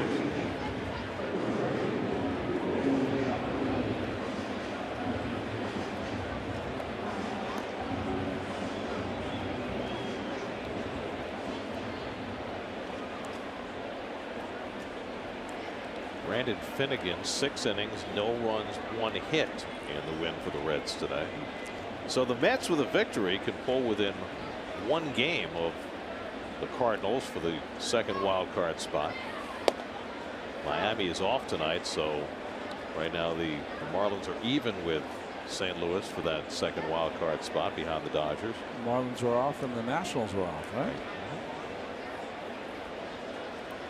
Ellsbury has one of the 3 Yankee hits, an infield single in the 3rd. So I have this little trivia question for you. It's not our official trivia question of the night. It's a free trivia question. It's a little extra. It's a good question, and none of us would ever get it right. I happen to have the answer in my hand, so I'm not going to participate. Jay Bruce just hit a home run for his first hit as a Met. That's stroked out to left field, a base hit for Ellsbury. And Granderson bobbles it. Ellsbury thought about second, but goes on back. So Ellsbury has his 2nd hit of the night. 4th hit of the game for the Yankees.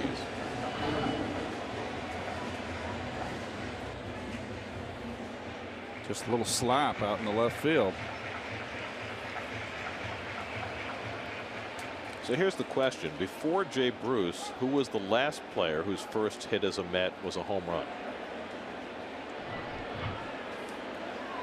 Yeah, I have a guess. I don't. Tall right-handed pitcher. Yes. That's pretty good. Not with us anymore. That's correct. Oh, I think I know who it is. Good call, Ron. Chase Headley with the left side open, trying to bunt for a hit, but rolled it foul. Hefner. That's how did you possibly get that? I don't know. I have no idea. I have no idea. It's stuff that stays in this gray matter that shouldn't be there. You should erase it. No need to be there. Jeremy Hefner is the correct answer. May 29th, 2012. I Wow, totally forgot that. I am completely and utterly impressed. That's what that Ivy League education does for you, Gary. Really? I get my money back.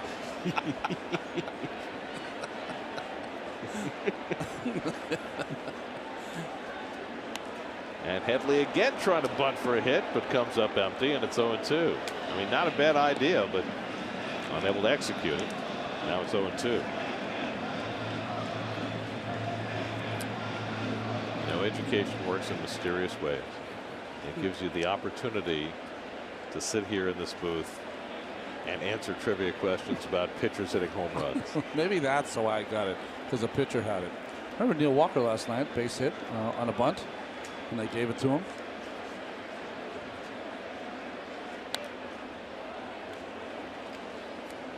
Well, you made the point last night. If you're going to do it when your team's down by multiple runs and you need to get people on base. Exactly. The equivalent of a base hit, a bloop, and looking for McCann to get the game close.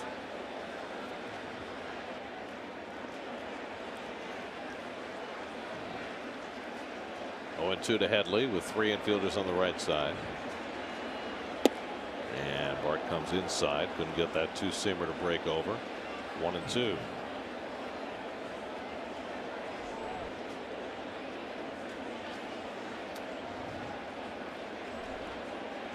Brian McCann waiting on deck. Only 70 pitches for Cologne with 1 out in the 6th. Grounded toward the hole. That's through for a base hit. Ellsbury to second. Cologne goes over to cover third so that Ellsbury can't think about pulling a Murph.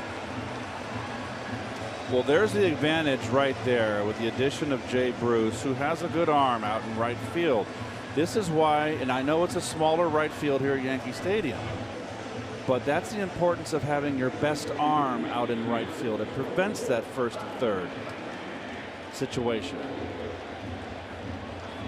Not all the time, but enough. It was interesting watching Ellsbury going into second, though, because in this ballpark, they don't even think about going first or third on a hit to right. Even a fast guy like Ellsbury. Here's McCann, who's 1 for 2. Hit one off Walker's glove for a base hit in the second, then flied out in the fourth. So in the second time tonight, the Yankees have had a runner as far as second base. Reynolds playing right at the bag rather than the usual shift against McCann with the double play in order.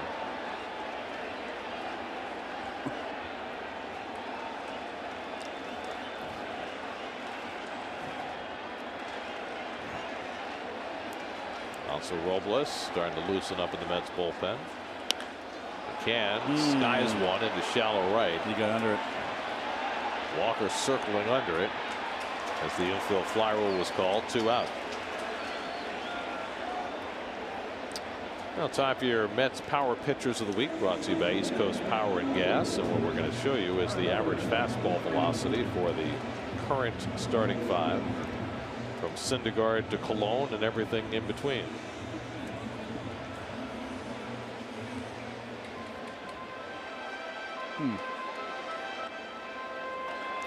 Jacob deGrom may be at 93.3 for the year, but the last half dozen starts better than that. Here's Starlin Castro, 1 for 2, 2 out and 2 on, with Ellsbury and Headley aboard. Castro had a base hit to left field back in the second. And takes a strike. So by that graphic, Noah can only lose 10 miles an hour on his fastball by the year 2036 if he wants to stay ahead of Cologne. Well, there was a time in Cologne's career he might not have been throwing 98, but he was throwing 95, 96 easily.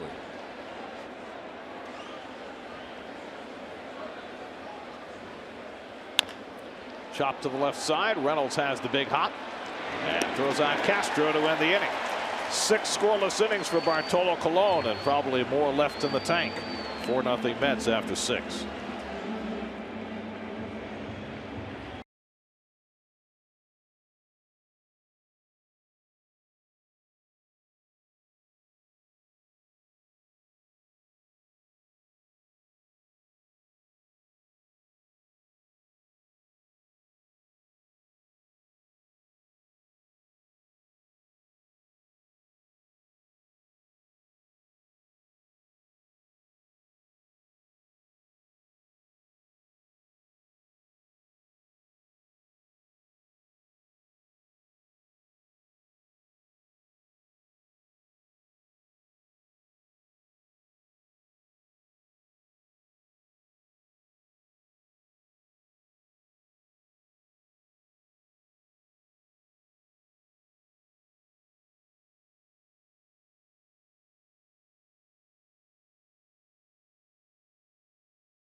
Park out in center field. Some of the retired numbers and the plaques. My idol.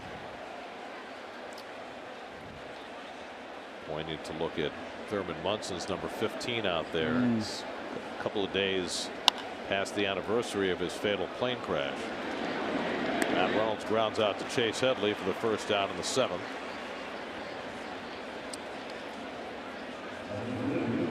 It was just horrific in the midst of a stellar career. Yes, the Yankee captain who loved to go home to his family in Canton, Ohio on off days, got his pilot's license in order to do so. But that day something went terribly wrong. Third most hits in the 1970s behind Rod Carew and Amos Otis. Rookie of the year.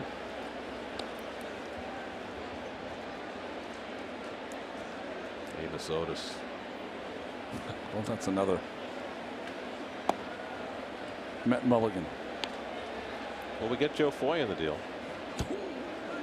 He was good for my '67 Red Sox. Yeah, I know. Not so good for the 1970 Mets. Granderson has a walk and double tonight, 1 for 2. And Eovaldi throws it by him, 1 and 2. So I know you love these, Ronnie, the things that have never happened before in Major League history. I do. And it's a real quirky one, but I like this. Granderson punches one to shallow left, and Gardner in to get it. 2 out. So the Indians today beat the Twins. No big deal, right? Although the Twins had won the first 3 games of that series, so that's big for Cleveland to go 3 games up on Detroit. In that game, all 4 Cleveland infielders hit a home run. So we're talking Carlos Santana, Jason Kipnis, Francisco Lindor, Jose Ramirez, third baseman. All 4 infielders hit a home run, and all 3 starting outfielders had an outfield assist. First time in Major League history that's ever happened. Deaza hits it sharply, and Gregorius throws him out. Easy inning for Eovaldi. He threw just 6 pitches. 7th inning stretch time. Mets lead it 4-0.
Lines and Delta Dugout. Visit sny.tv/Delta Dugout for details.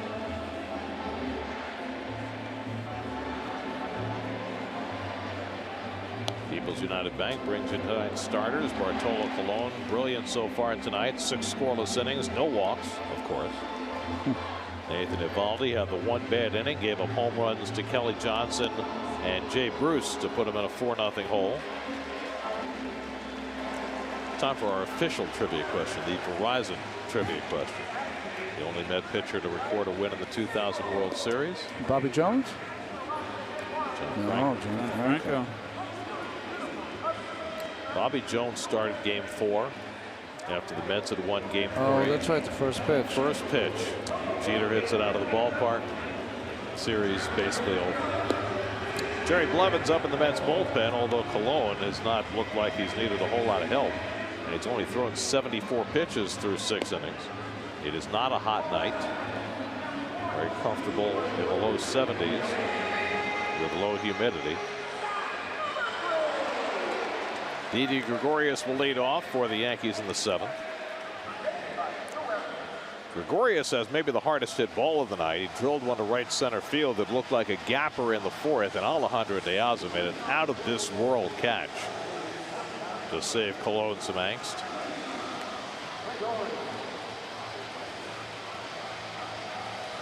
Colon has not given up an extra base hit tonight, only 5 singles. Gregorius is 0 for 2. Gary Sanchez on deck, and then Rob Refsnyder for the Yankees in the home 7th.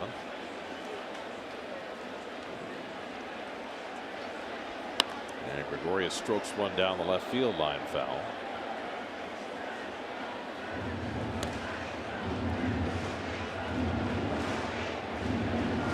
I've come to the conclusion that I'm just not ever going to worry about Bartolo. He's going to have a couple, two or three outings that are bad, and the sky's falling. And then he comes out of it and pitches well. I'm not worrying about it. So when he's 73 years old and he has a slump, you're going to say he's going to come out of it? I'm going to say the robotic umpires aren't giving him a break.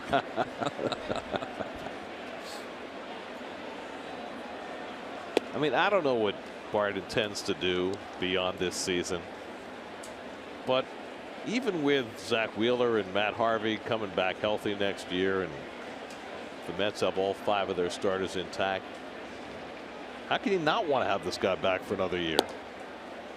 He's in some role or other. He's still chasing Juan Marichal. Yeah, it's in reach.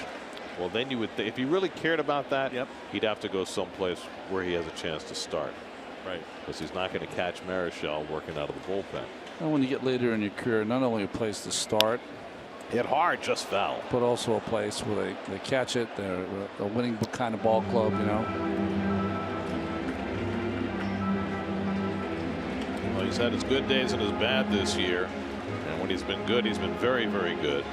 His longest outing of the year was May 2nd against the Braves. He threw 8 scoreless innings in that game. Trying to beat the Yankees for the first time as a Met. Gregorius lifts one to left, and Granderson right there waiting for it. If Bart can win this game tonight, he'll reach some interesting milestones. He'll become only the 2nd pitcher to beat the Yankees for 5 different teams. Bobo Newsom beat the Yankees 24 times for 5 different teams: Senators, Tigers, St. Louis Browns, Philadelphia A's, and Red Sox. The Browns had to be back, what, in the 40s? Right. Well, that was Bobo's time. The other thing that Colon would accomplish if he wins tonight is Gary Sanchez, and he takes a slider for a strike.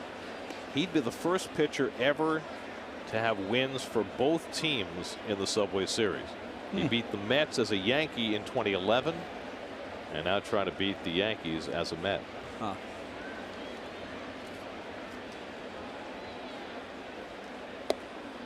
I would have thought that El Duque had done that, but I guess Duque didn't beat the Yankees as a Met.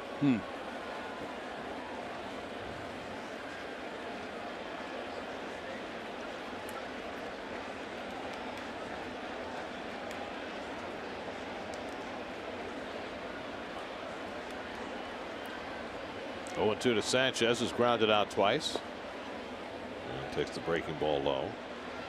Sanchez has really been the only hitter that Colon's thrown anything spinning. Sanchez got a lot of that from Mats last night too. And try to paint him away with that fastball.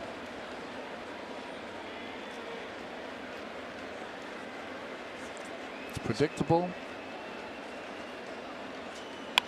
Drilled to left field. Granderson going back over his head, and one hops the wall. Sanchez heads to second and slides in safely with a double. First extra base hit of the night for the Yankees, and Sanchez's first major league extra base hit. One of the rare times he missed his spot and hit it over the head of Granderson.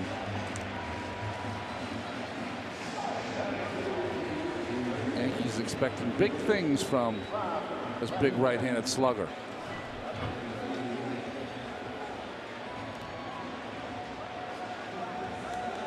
So runner in scoring position with one out for Rob Refsnyder. Flied out and grounded out tonight, 0 for 2.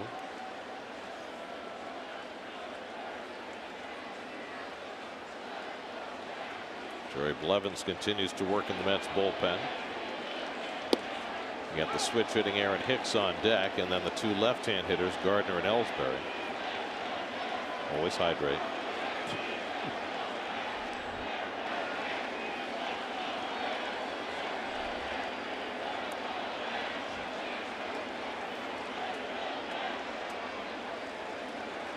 Walker makes a dash for the bag, but Colon holds the ball.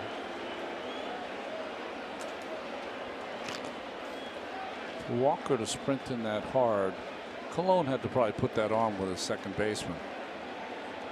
How do you do that, Ronnie? You know, you can catch eye, look at him, and he can see by the way you stare at him for a long period of time that you want to put it on. You know, you can do it with the tip in your cap or rubbing the baseball or whatever. There's a lot of different ways, but it's really about how long you look at him. You know, you kind of look at him a long time where he catches your eye and he's like, oh, okay, all right, here we go.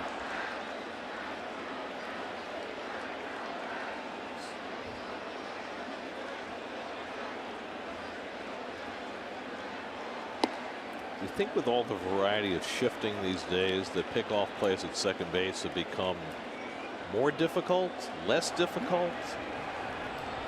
I think that the runners at second base, especially when the shift is on, Adam Warren up in the bullpen, you know, you have a lot of guys, shortstop playing right up the middle. You know, it's hard to really get that extra two-step lead.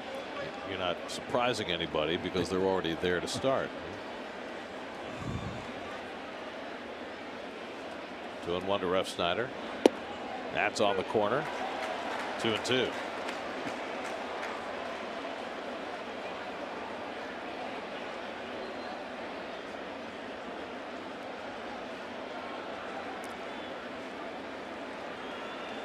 A rough inning in the second. Back-to-back hits to start the inning. Found his way through that one. That's been his most troublesome inning so far. 2-2 coming, and runs a full count to Refsnyder. Colon has not walked anybody tonight. He's only struck out one. That was his first batter of the night. He struck out Gardner looking. Nobody since. About to throw his 90th pitch of the night as Terry Collins keeps a close eye on him.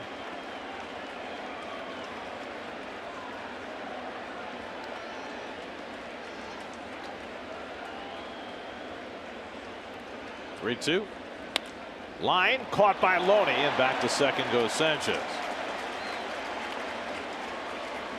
2 out.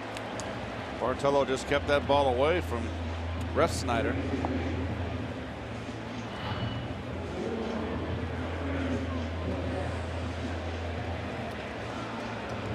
And that's going to be all for Bartolo Colon. 6 2/3 scoreless. 90 pitches, and Colon will exit, and Jerry Blevins will come on. Job well done for Bart tonight, in line for career win number 228. Call to the bullpen brought to you by Verizon. Blevins in, 4-0 Mets. We'll be right back.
Kelly Johnson got the Mets on top of a line drive home run, and then Jay Bruce unloaded his first hit as a Met, a 3-run homer off Nathan Eovaldi.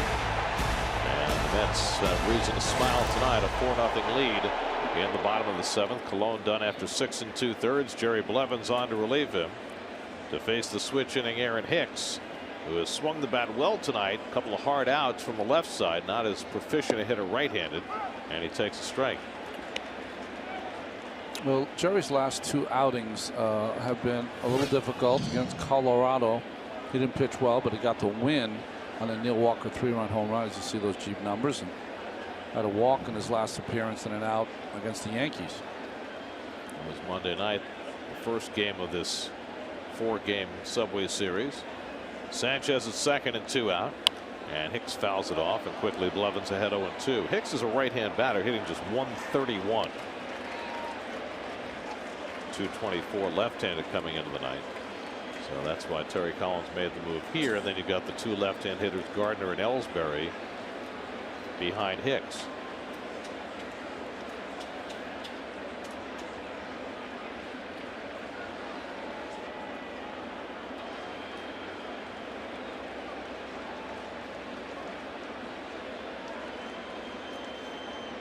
Oh-2 from Blevins. And Hicks hits it up the middle, a base hit. Sanchez around third. He'll come in to score the first Yankee run. So Aaron Hicks gets a base hit on an 0-2 pitch from his weaker side, and it cuts the Mets lead to 4-1. Interesting where you got a right-hand hitter struggling on the right side, 3 straight fastballs. 0-2. Thought he'd throw a bender in there.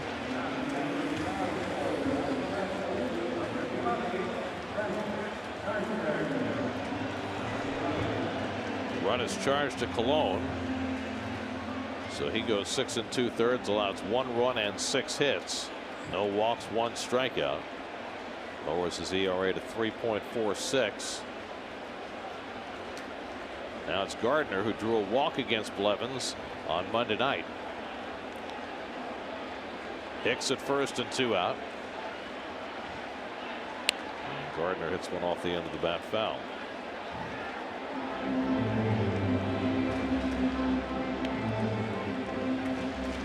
Sometimes as a manager, you can think through your moves perfectly, have great reasons for doing something, and it doesn't work out that way. Well, your pitcher doesn't execute an 0-2 pitch. I mean, that's the issue there for Jerry Blevins. You know, Hicks, Terry's defense, had hit the ball awfully hard the 2 times up against Cologne from the left side, so wanted to turn him around to his weaker side, and Jerry just missed with his 0-2 pitch. Too good.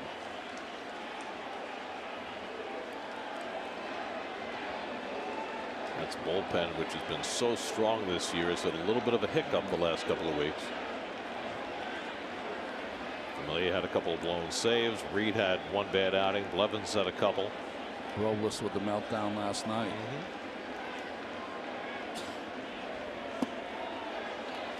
A ball and a strike to Gardner. And you know, that happens with every bullpen over the course of the season.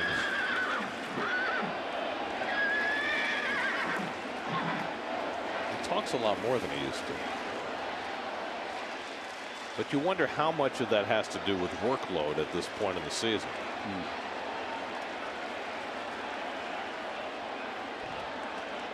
One of the reasons why the Mets were looking for some bullpen help at the trading deadline, not because their guys haven't done the job, they have, but because they've all had a pretty heavy workload. Well, I think Jonathan Lees can serve a role there. You saw him the other night pitch the 2 innings in the game the Mets won. You know, he can eat up a lot of outs at the end of games where they're ahead or behind by a few runs. Curveball to Gardner, in for a strike, 1-2. That's a good breaking ball by Jerry. He's got that big bender, big sweeper. Takes a lot off of it. Got Gardner out in front. And in the perfect world, there's Jonathan. Perfect world, you start this breaking ball right down the middle, and it bends outside about 6 inches. Let's see if he can execute it. 1-2 coming. Misses away with it. Gardner lays off 2-2. Good try. Gardner apparently sees Blevins pretty well. He walked against him the other night. He's 3 for 6 against him in his career.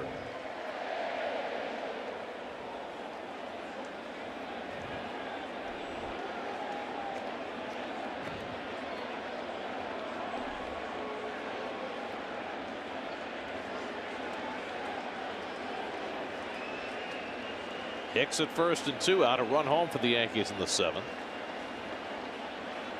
And Gardner fouls it away.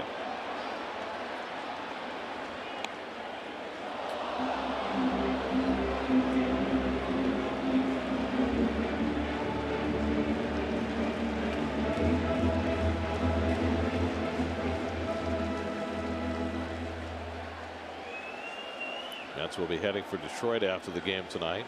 Yankees stay home to play the Indians over the weekend, so both the Mets and Yankees will be involved in that American League Central race.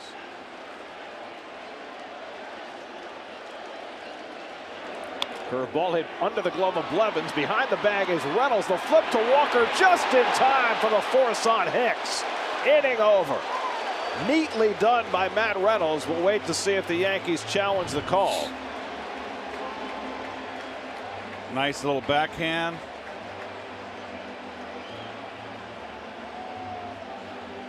It's going to be close.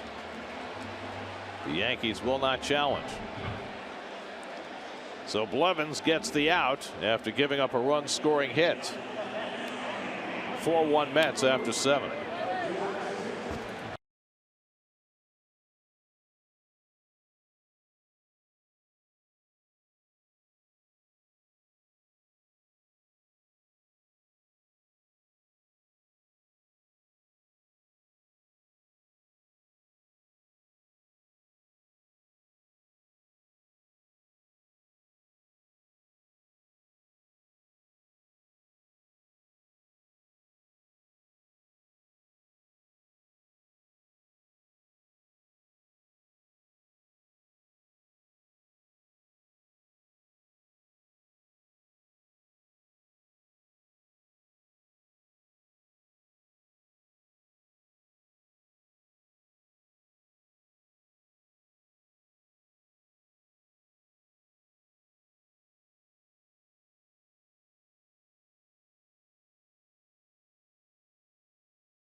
Brought to you by the Kia Top Quality Sales Event. Solo home run Kelly Johnson. 3-run homer Jay Bruce. Both those coming in the 5th inning. Accounting for the 4 Met runs tonight. Nate Eovaldi done after 7. Adam Warren on in relief for the Yankees to face Neil Walker. And Walker hits the first pitch on the ground. Backhand by Castro. The throw is low and can't be handled by Refsnyder. And Walker is safe. Here's the thing you don't like, the sweep, Keith. First, nice play by Castro. Didn't get the throw there. You're right. Just too. Well, you didn't do that bad. You just don't want to go forward with it because you can knock the ball out of your glove. You want to go a little bit forward, but more up. He just didn't. He never had it. That on E4 base hit. No, it's really? a hit. Yeah. Wow, very generous. Harry Carpin's usually pretty tough. Here's Jay Bruce, who had a 3-run homer his last time up, his first hit as a Met. And it's in the dirt, and Walker thought about breaking, but thought better of it.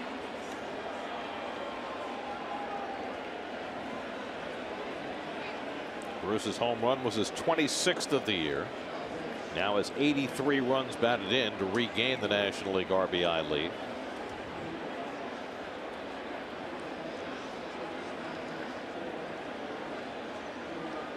Bruce snapped an 0 for 19 stretch with that home run. Line caught by Gregorius, and Walker gets back.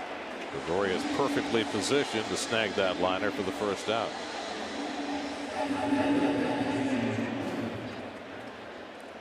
Around the Majors presented by Cadillac, and there's your Around the Majors. Jay Bruce regaining that RBI lead in the National League. Started the day tied for second behind Arenado, and now he's first again. We've had three-run home runs in this series, right? Matt Reynolds last night, Teixeira, and Bruce. There's Loney, who's 1 for 3. Walker at first and 1 out. Facing Adam Warren, who was traded from the Yankees to the Cubs in the Starlin Castro deal and then reacquired. Well, in the first game of the series, he got the win. First time in almost a year. Addison Reed up in the bullpen. Something amused him. Keith, here's a stadium question for you. You're managing the Mets team. Loney's up. He's probably your best bat man as far as handling the bat. Hit and run could come and play to try to add on. Do you change that because of this ballpark and the short porch to right field? In a lead, yes. Yeah. In a lead, yes.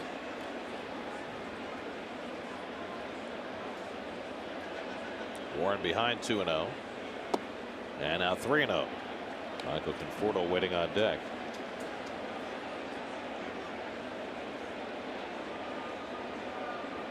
Only looking down at Tim Tuffle, see if he has a hit sign here.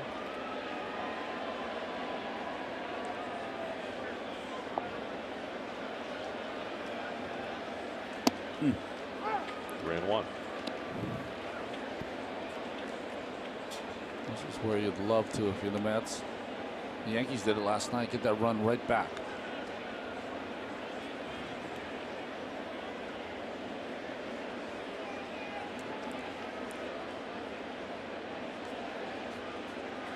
McCann setting up outside, and the pitch is on the inside corner of strike 3-2. Not necessarily where Warren intended, but it worked. Well, you got a guy now in a 3-2 count that doesn't strike out very often, puts the ball in play. I got to believe Walker will be in motion here.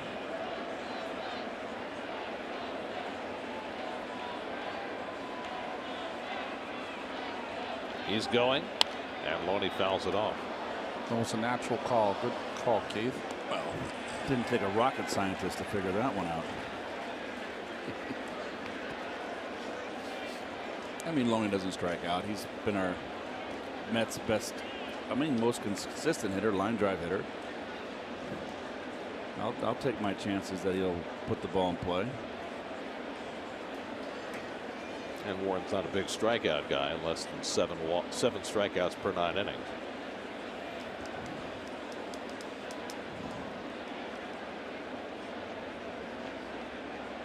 Walker's running again.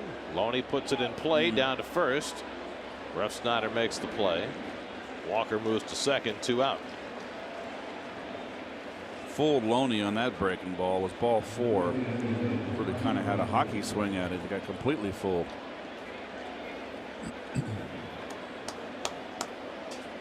If he took that kind of swing in hockey and made that kind of contact, they'd say he fanned on the shot.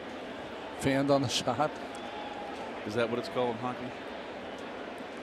You can just get a little piece of that. So a little baseball left terminology in hockey. Don't you love it? The baseball creeps into other sports. Look and more like vice versa. Look more like a puck on edge that he tried to hit on the fly.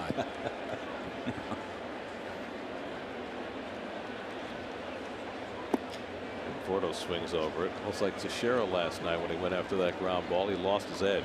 That's right. Yeah, he did. Conforto getting back to chasing bad breaking balls in the dirt. It's a funny game. He had such a wonderful eye last year, and he threw him the same pitches, and he took them so beautifully. I think he's lost a little confidence. It's been a tough year for him. Tried to hold that time, and he went around again. And it's 0-2. You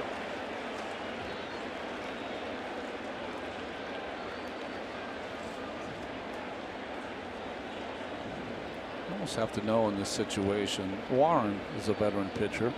He knows that the Yankees are down 3. He's got to hold the game here. He's got a base open. Conforto is the more dangerous of the 2 hitters. Travis d'Arnaud's right-handed. He's not going to give him anything to hit. Now he's got 2 strikes without throwing a strike.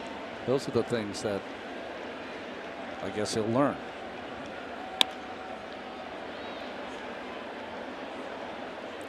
Michael's 0 for 3 tonight. Lined out, hit into a fielder's choice and flied out. Travis d'Arnaud would be next. Mets 4 runs and 6 hits. The Yankees 1 run and 7 hits. We're in the 8th. Nathan Eovaldi went 7, allowed 4 runs, 5 hits, 2 walks, 5 strikeouts, 2 home runs were his undoing.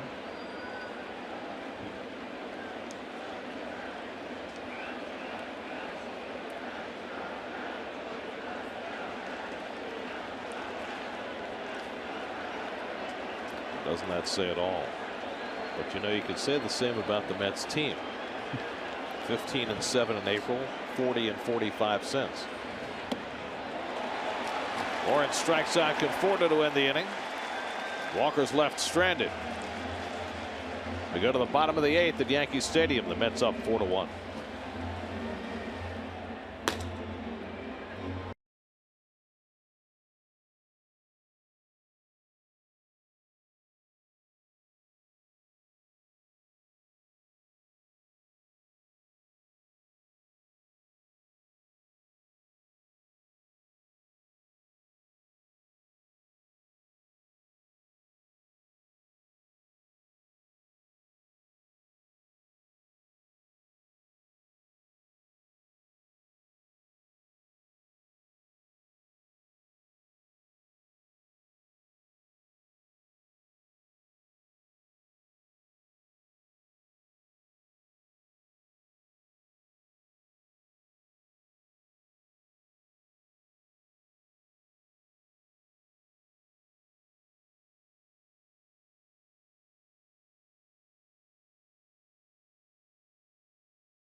The bottom of the 8th for New York. Well, he had a tough game 1 of this series. Those are his cheap numbers. Outstanding. I don't know if it was he had a tough time or Didi Gregorius just had a fantastic at bat. Fought off 9 pitches and finally dumped the base hit into left field to score 2. After Reed had thrown a wild pitch to put an extra runner in scoring position. Remember that was Ronald Torreyes pinch running and aggressively took second on a short wild pitch. Well, here Reed will get a 3-run lead to face 2, 3, and 4 in the Yankee batting order. Ellsbury, Headley, and McCann in the bottom of the 8th. Ellsbury has 2 of the Yankees' 7 hits. An infield single in the 3rd. He'd single to left in the 6th. And Ellsbury takes a fastball for a strike. Anthony Swarzak, next man up in the Yankee bullpen.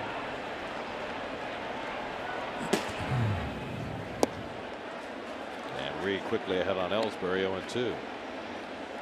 Bartolo Colon went 6 2/3, allowed a run on 6 hits. Jerry Blevins gave up a run scoring hit that scored Colon's only run, then got an out.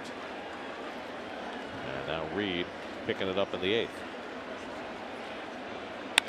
Ellsbury cracks one to deep right center. Back goes Diaz to the warning track. Back at the wall to make the catch. Well, the catch was the easy part. Diaz went a long way to get to the spot. Well, he made a beautiful catch earlier in the game, a diving catch of a line drive, and now you're right about that, Gary. He can play center field. He goes back on the ball well.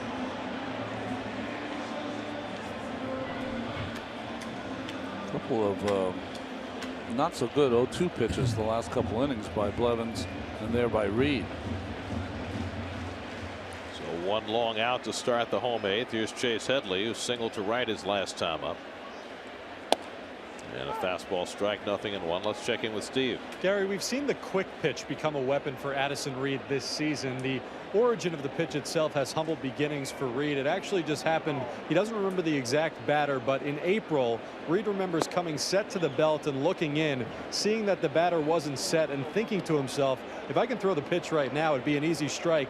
The next day, he just decided to try it. It worked. He's been using it ever since. Shame on those hitters. Excuse me, Gary. It's become something of a Mets tradition over the last few years, since LaTroy Hawkins was here in the Mets bullpen and taught it to everybody else out there. Got to be ready, Freddie. Alex Gordon was ready. Yes, he was. Cameron Rupp was not.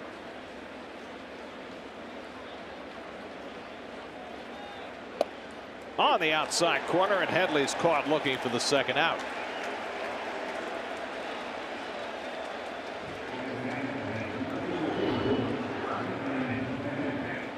Borderline outside strike. Oh, Darno held it right there. I got to believe it hit the corner.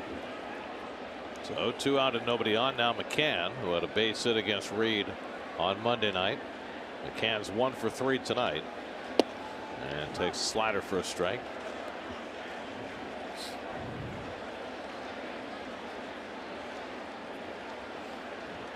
Let's play the triangle shift against McCann. And another slider to get Reed ahead 0-2. Coming up tonight after the postgame show, it's Geico Sports Night, all the baseball and football news. Postgame, then Geico Sports Night. And Reed strikes out McCann on 3 pitches. Nice bounce back for Addison Reed. Back-to-back strikeouts of Headley and McCann. It sends us off to the 9th with the Mets up 4-1.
All right, gentlemen, I think Terry's calmed down since his pregame press conference. Anthony Swarzak will pitch the top of the 9th for the Yankees. Anthony had a kind of a garbage inning on the second game of the series, the 8th.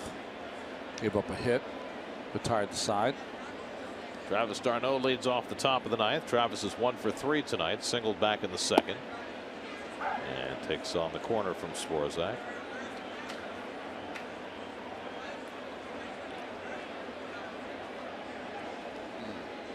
Anthony Swarzak, now 30 years old, first came up with the Twins.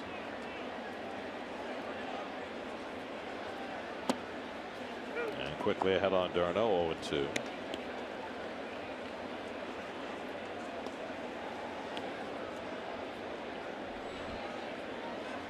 Kelly Johnson, who opened the scoring tonight with a home run, is on deck. Matt Reynolds behind him, lower third of the Mets order against Swarzak in the 9th. And on 3 pitches, Swarzak takes care of d'Arnaud, 1 man down.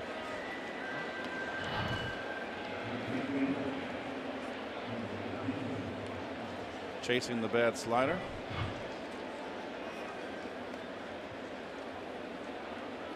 So 1 out and nobody on. That Kelly Johnson. It was a scoreless game when Kelly came up to lead off the 5th. First pitch of that inning from Nate Eovaldi. He had a screaming line drive into the front row of the stands in right field for his 5th home run of the year, and the Mets have been in front ever since. Goes after the high fastball from Swarzak, 0-1. Kelly only had 1 home run for the Braves before the trade. He now has 4 in 39 games with the Mets.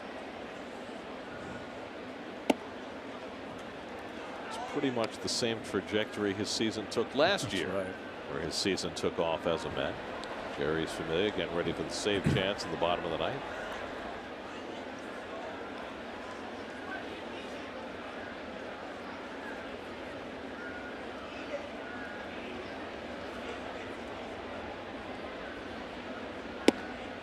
The home run for Kelly was the 150th of his major league career.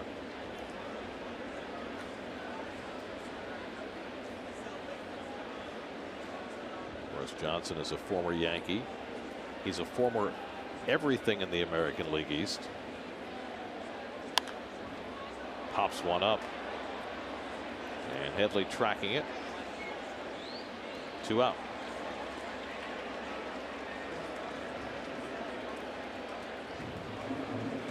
Get an inside look at the state of the Jets training camp as Mike Westhoff breaks down all the latest from Florham Park on the JetsBlog.com, part of the SNY.TV blog network. Now it's Matt Reynolds, is 0 for 3 tonight, struck out twice and grounded out. Looking ahead to the bottom of the 9th, Castro, Gregorius, and Sanchez due up for the Yankees. Remember, they have Mark Teixeira in the dugout as a potential pinch hitter, as well as Alex Rodriguez. What if A-Rod didn't start tonight against Cologne? It's hard to imagine where he'd be used.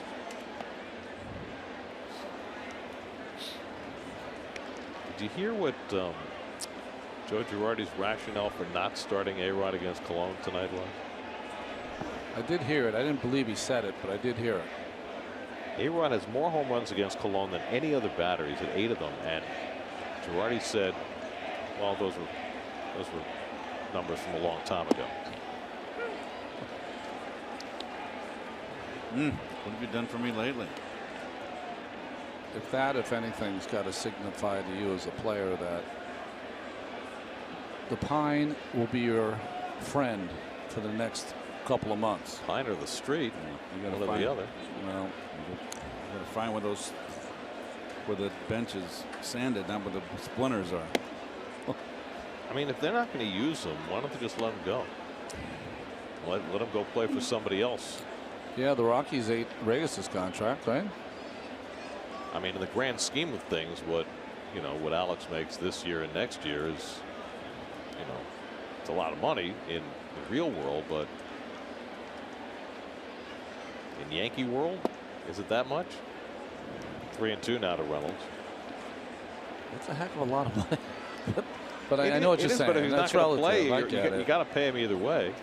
And it also is a discussion that the manager general manager, ownership, players have to discuss each and every day.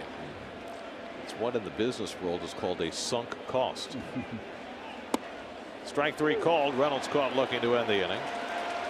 So the Mets are down 1-2-3 against Swarzak in the top of the 9th, and now it's on to Jeurys Familia to try and get the Mets a split in this series.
Familia will bid for save number 38.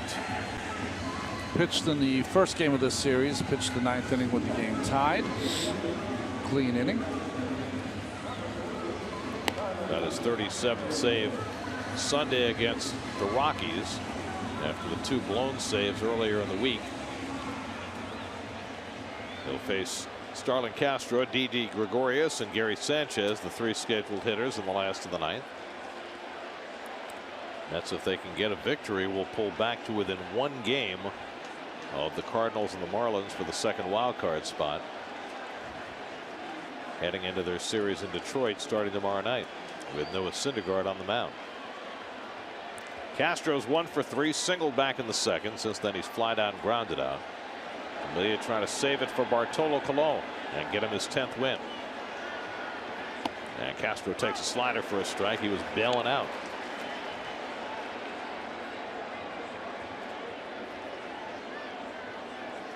Castro 0 for 3 in his career against Familia.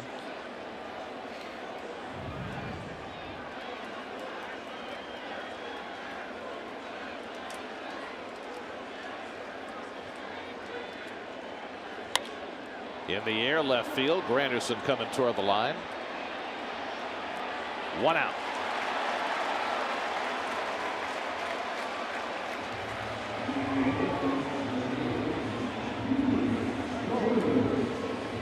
So Castro retired. Now Gregorius, who's 0 for 3, was robbed of a hit by De Aza, who made a brilliant play on him back in the 4th, diving into right center field to take away an extra base hit.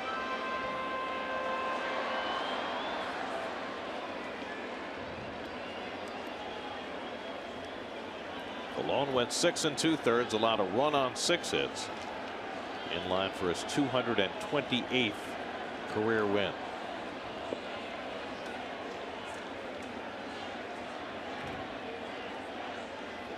And a fastball strike to Gregorius. Alex doesn't even bother taking the jacket off.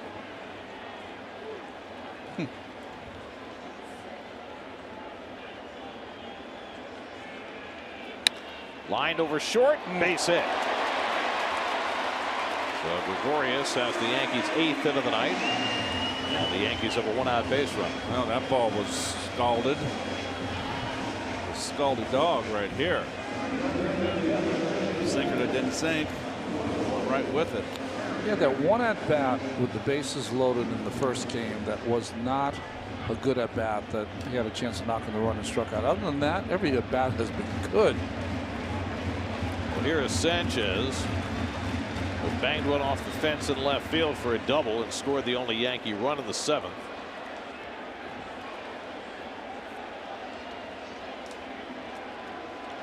Yankees need one more base runner to get the tying run to the plate.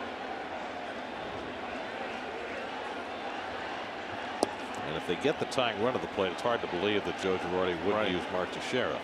Right now, Refsnyder's on deck.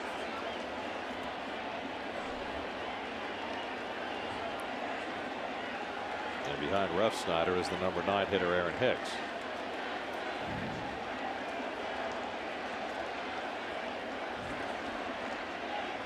Sanchez goes after the slider, 1-1. It's a nice pitch when you're 1-0, isn't it, Ronnie? Snappy Johnson, Keith. I thought it was Tom. Oh, Ronnie. It's competitive company.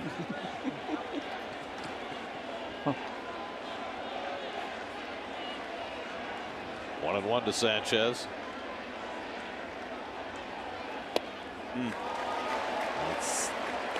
That's the sinker.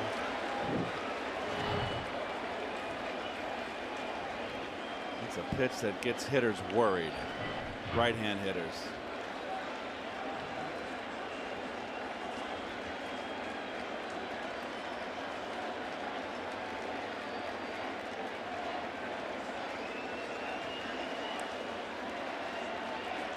One-two coming.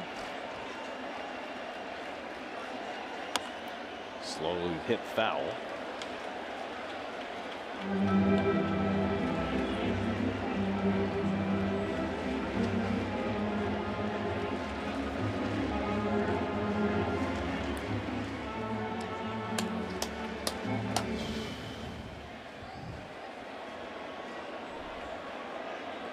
Twenty-three-year-old Gary Sanchez making his 3rd start of the season for the Yankees. And his first big league hit last night, his first big league double tonight. 1-2 from Familia. Chopper slowly hit. Tough play for Johnson. Too late. And the Yankees will get the tying run to the plate. An infield single for Sanchez puts 2 men on. Couldn't have placed it better. Nothing the Mets could do.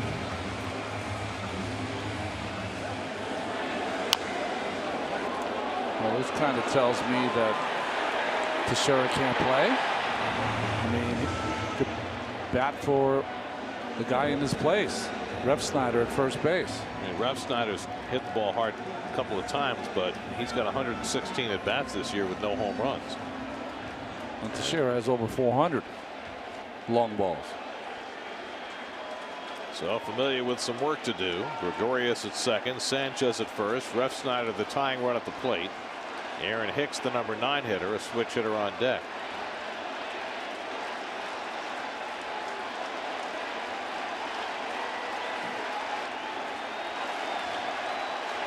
Refsnyder 2 for 9 in this series.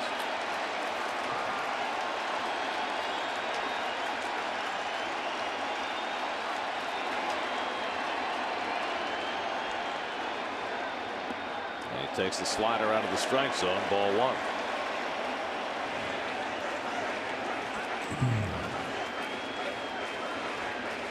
Many of Familia's saves will keep you, save attempts will keep you on the edge of your seat.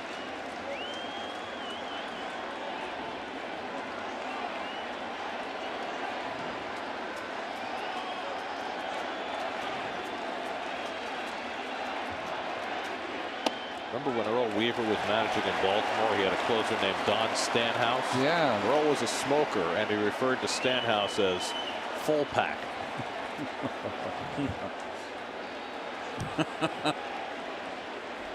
Don Stanhouse was a character. Quite a character. He played for Montreal, didn't he? Yeah. Familia behind Refsnyder, 2-0. On the corner, got the call, 2-1. Sometimes you don't get this call when it's on the opposite side of the plate, but Quinn Wolcott, Nice. young umpire, called it a strike. He catches the plate. Nice framing by d'Arnaud. That's on the corner.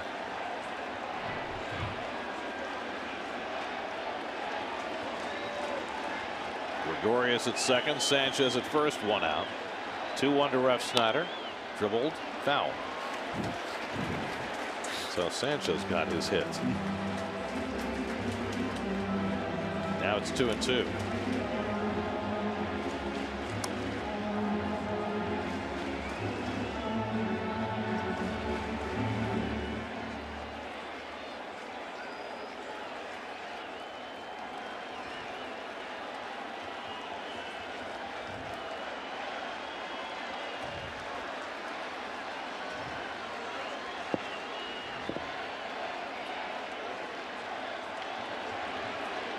Familia's gotten it to 2-2.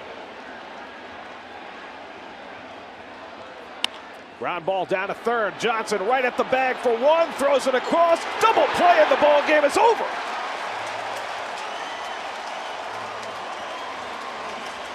The Yankees feel as though that was a foul ball, and Girardi's coming out to question the call.